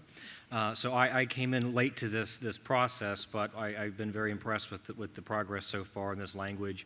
I think it's important to realize that, you know, we all have our individual wants and desires and needs, and I think that that staff and Dr. Anderson's budget chair has done a good job incorporating that as best as reasonably possible. One of the items that I know I'm going to be particularly focused on this budget cycle is ensuring that the budget is aligning with the strategic plan, and that process as we go forward for not just this budget but for future budgets as well, how that process is going to be laid out. So I'm happy to second this motion.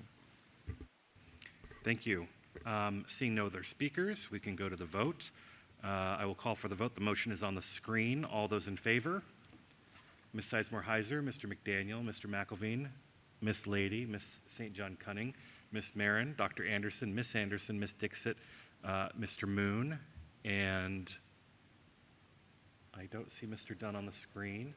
Mr. Dunn has departed. Okay. With Mr. Dunn away from the dais, the motion passes. The resolution passes. All right. I call on Dr. Anderson for a follow-on motion. Mr. Dunn is done.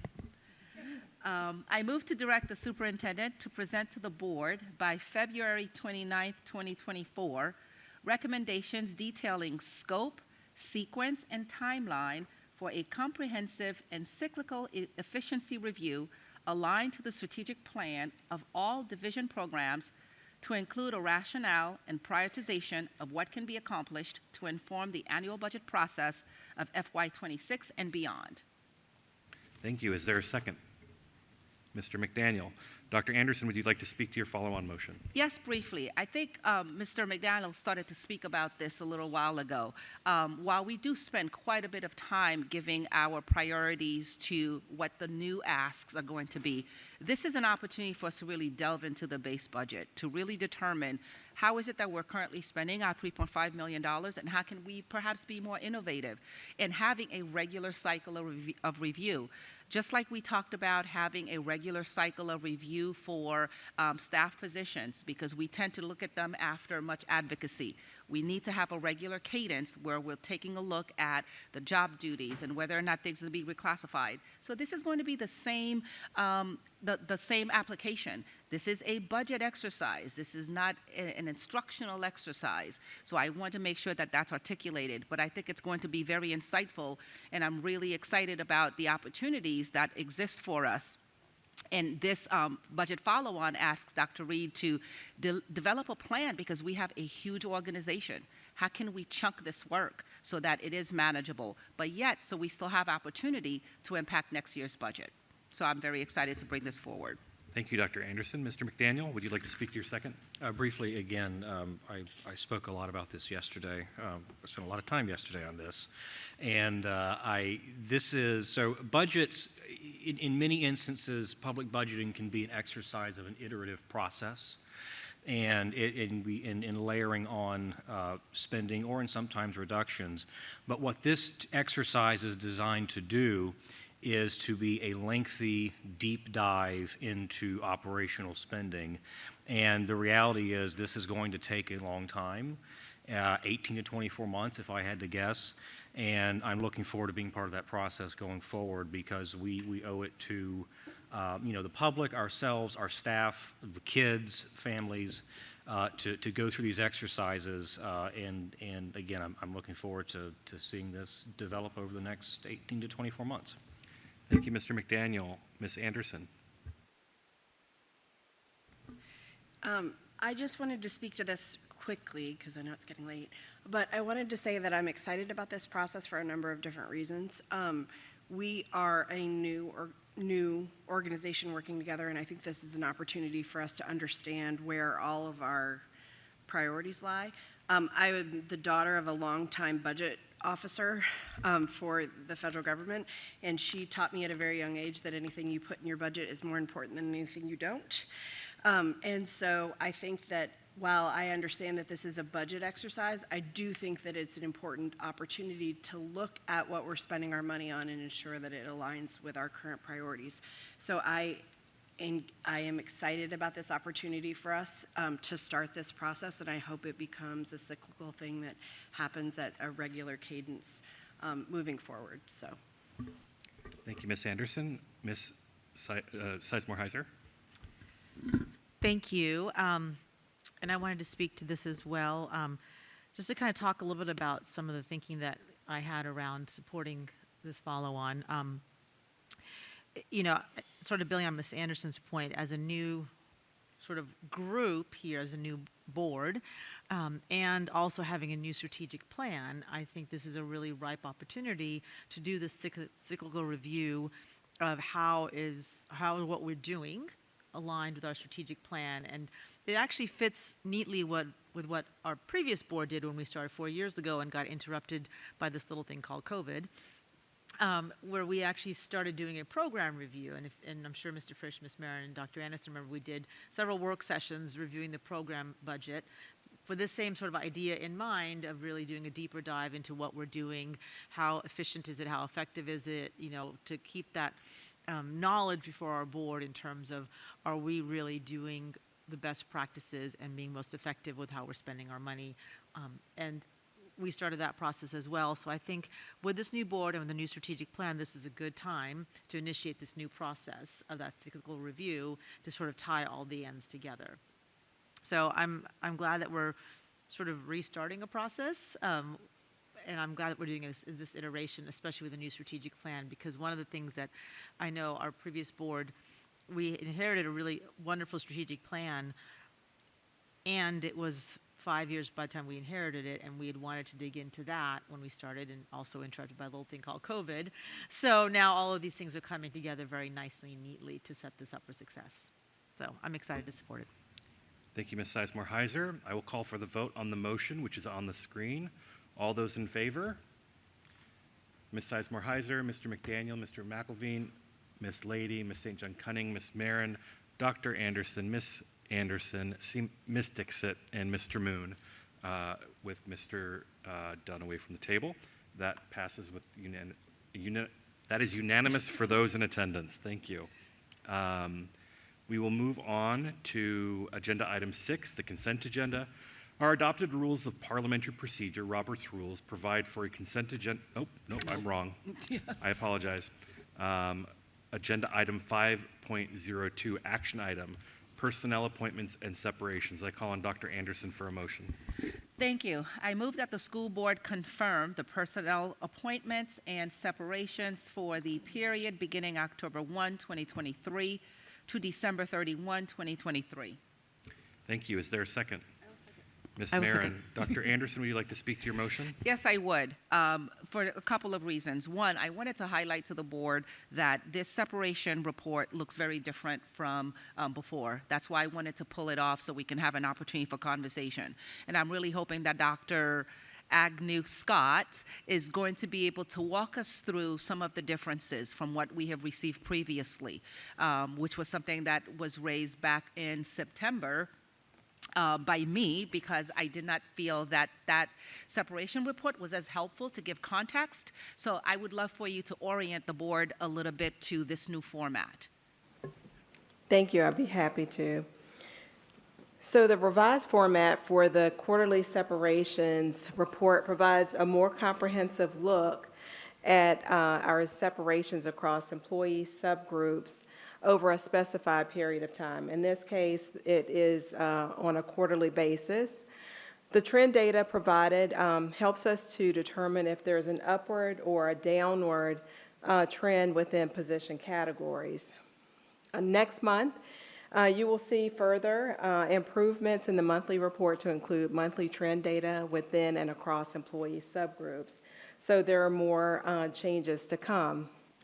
So this particular report does help us to identify, again, upward trends and anomalies in data to assist in identifying potential causes for these trends.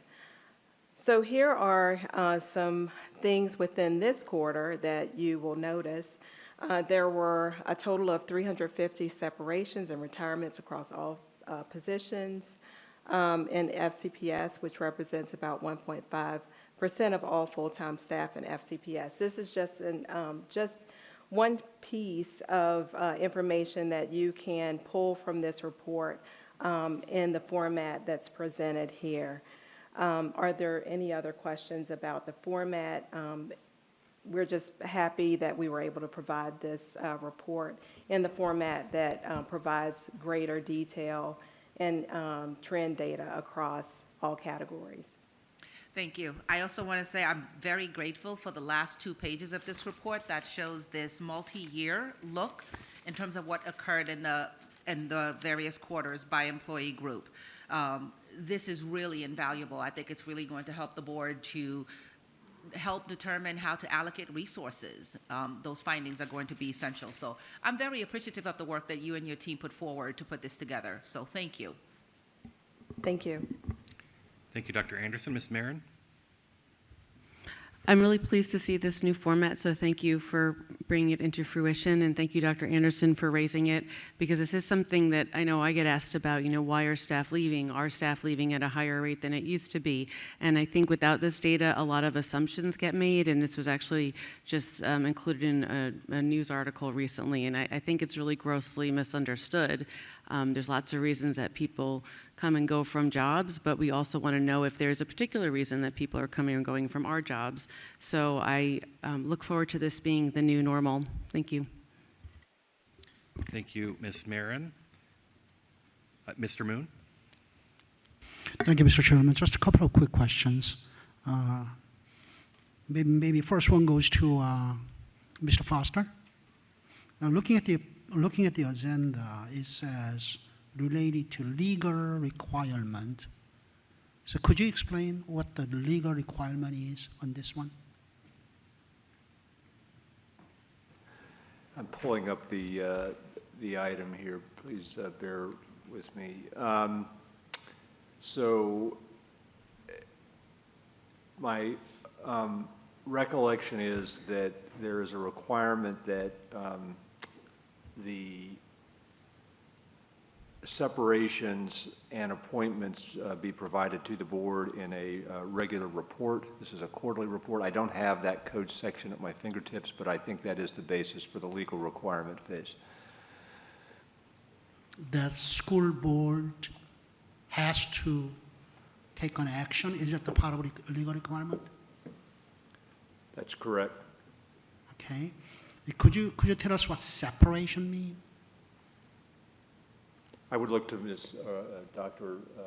Agnew on the separation. I understand what retirement is. Separation is just leaving us? Is that somebody voluntarily resigning, quitting? Is that? That is correct. It could be involuntary or voluntary separations or leaving the school district for one reason or another. And even the voluntary leaving has to be approved by the board in this fashion? I'm just trying to understand why the board is being asked to approve this, post I mean, these things have already occurred in the past.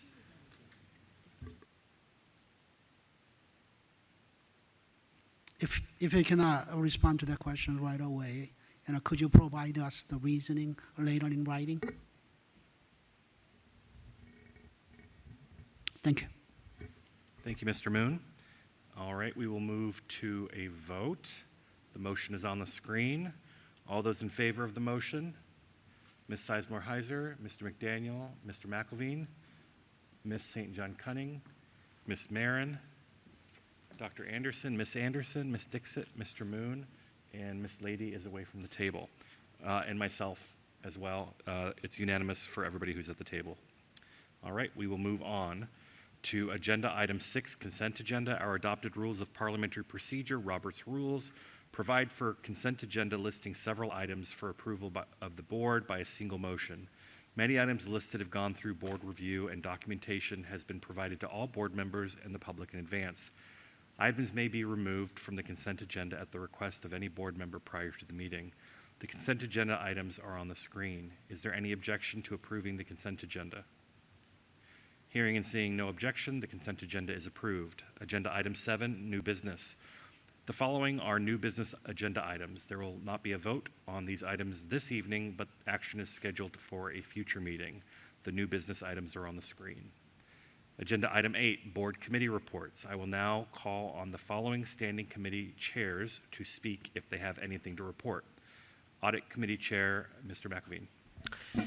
Thank you, Mr. Chair. Very briefly, our audit committee convened our first meeting of the new board with our Auditor General Esther Coe presenting us with 2 reports.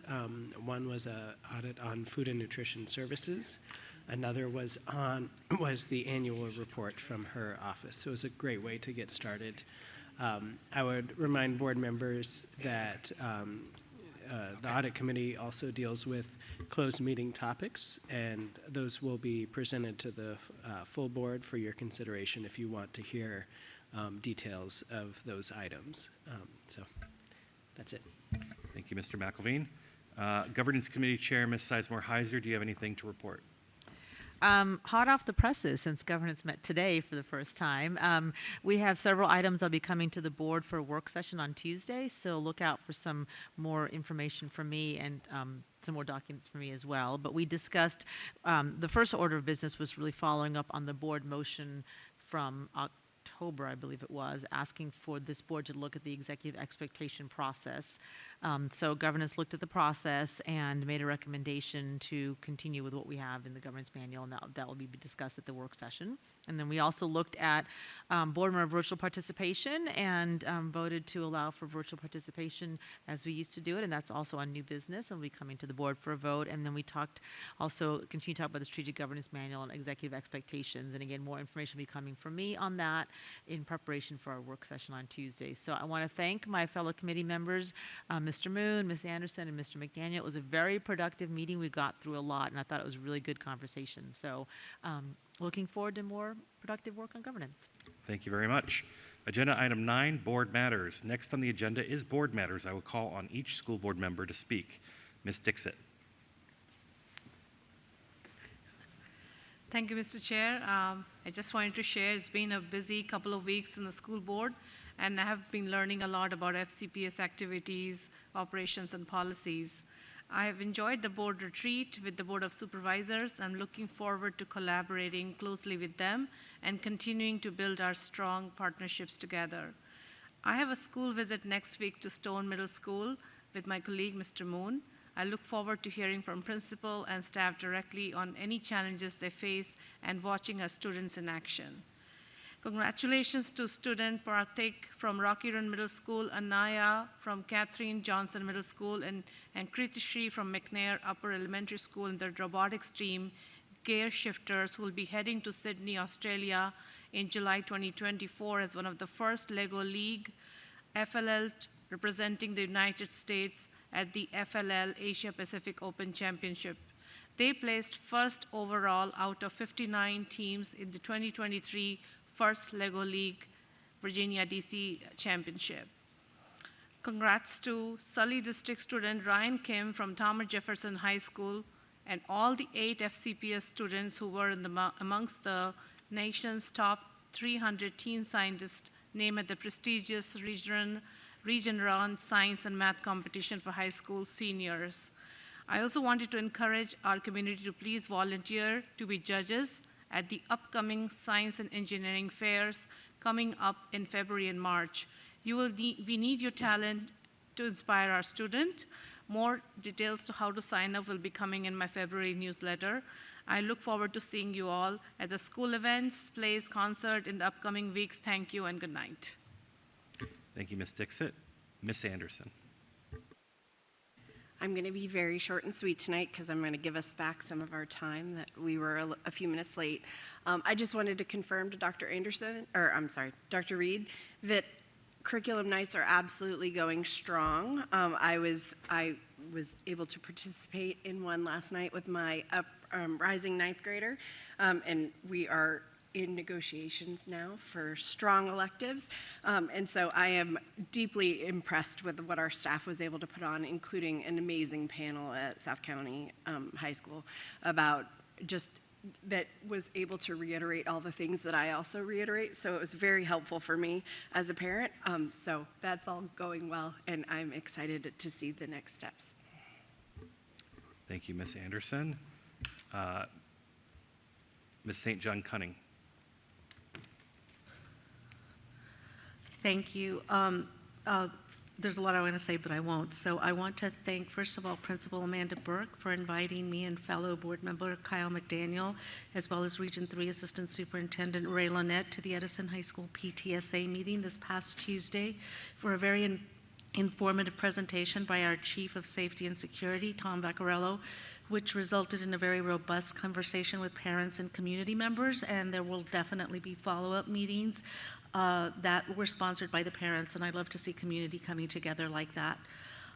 Tomorrow, even though it's a day off for our kids, but in partnership with the Potomac Health Foundation, Centera, and Northern Virginia Family Services, Mount Vernon Woods Elementary is hosting the Centera Digital Mammography Van that will provide screenings from 9 to 12 p.m. for women in the community. Feel free to bring your insurance cards or reach out to Centera to determine if you qualify for free services. I love that we're bringing health services into our marginalized communities. Mount Vernon High School Theater Arts presents the world premiere of Tales of Anansi on Friday, February 2nd. And finally, very pertinent because we were talking about career and technical programming, at the Addison Academy is hosting its open house this Saturday, February 3rd, or on Saturday, February 3rd from 10 a.m. to 1 p.m.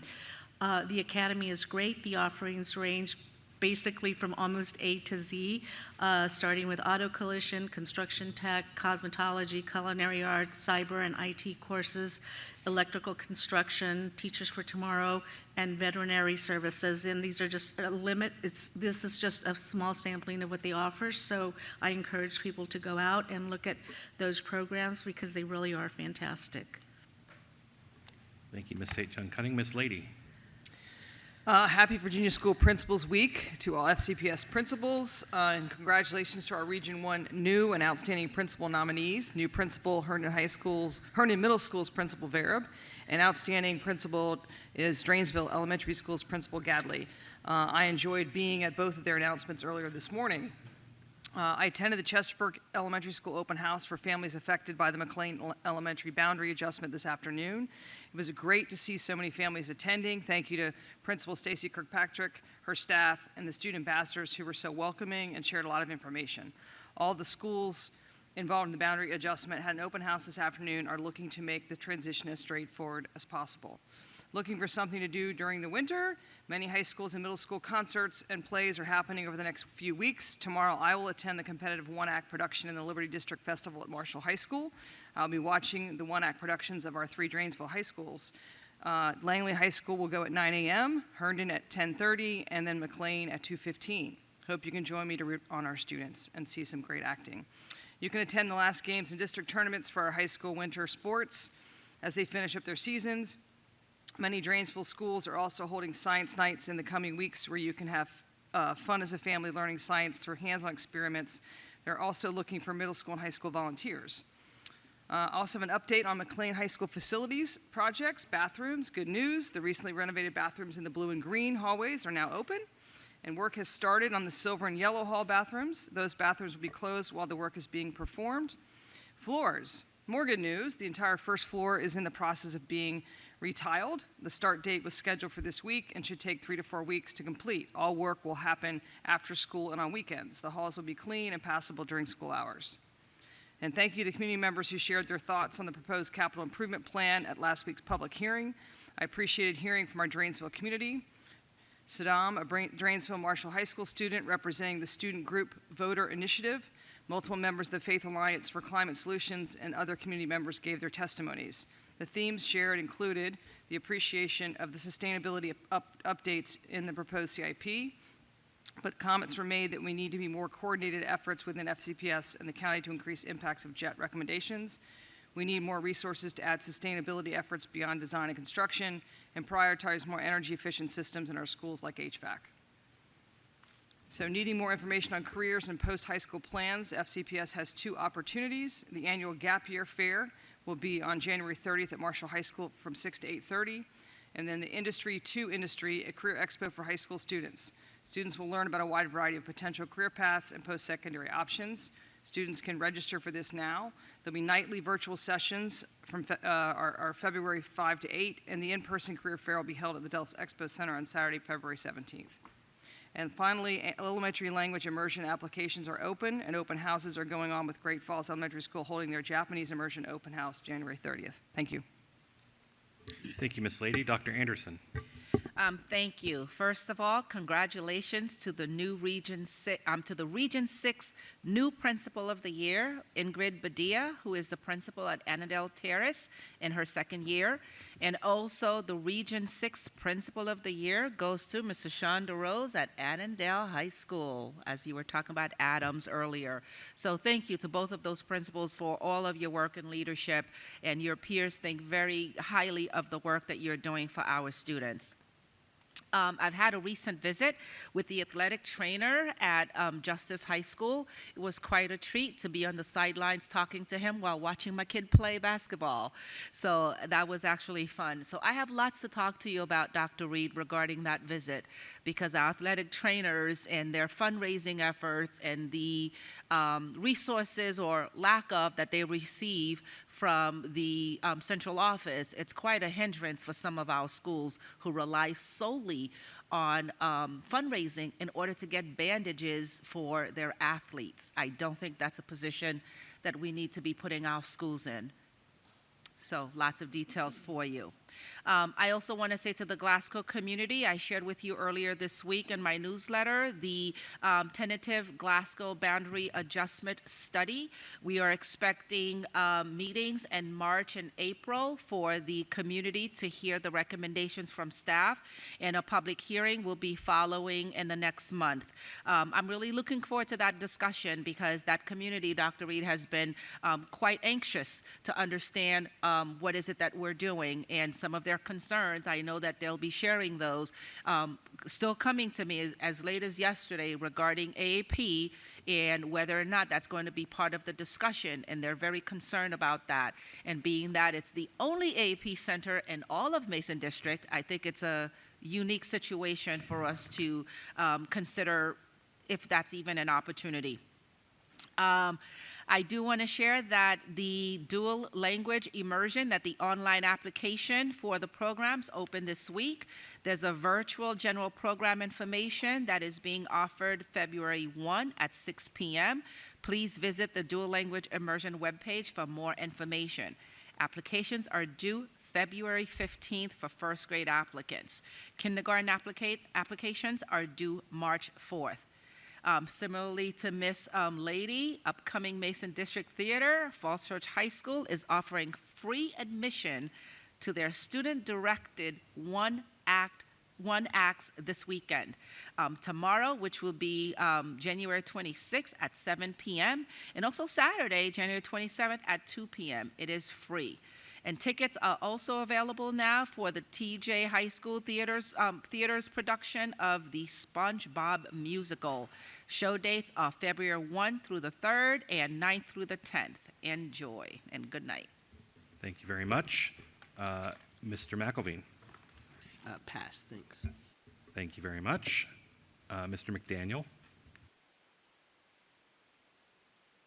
Wrong button. I was going to pass, but I brought pies in. Before anybody goes home, you have to either take a piece of pie with you or eat a piece of pie, because I'm not going home with 3 1/2 pieces, with 3 1/2 pies. So that's it. No comment. No comment. Ms. Sizemore-Heiser. Just briefly, a couple things I wanted to lift up. That FCPS has many job fairs coming up.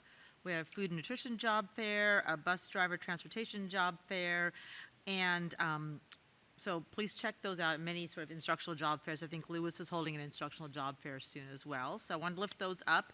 We're also holding a youth mental health first aid meeting.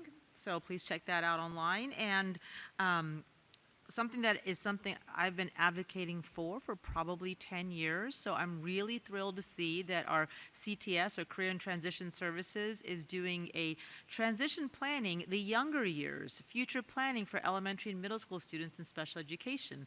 And I used to present on this at the special education conference. So I'm thrilled that we're reaching out to younger students, because that transition planning is so important. So it is February 21st here at Luther Jackson, 6:30. So, and if you're an FCPS staff member who sign up, you can get 2 recertification points for attending. So please attend. And then I will just end by saying Fairfax High Crybaby the Musical is coming up soon. Matilda Jr. at Robinson Secondary School is coming up soon, and they have a sensory sensitive performance, so check it on their website.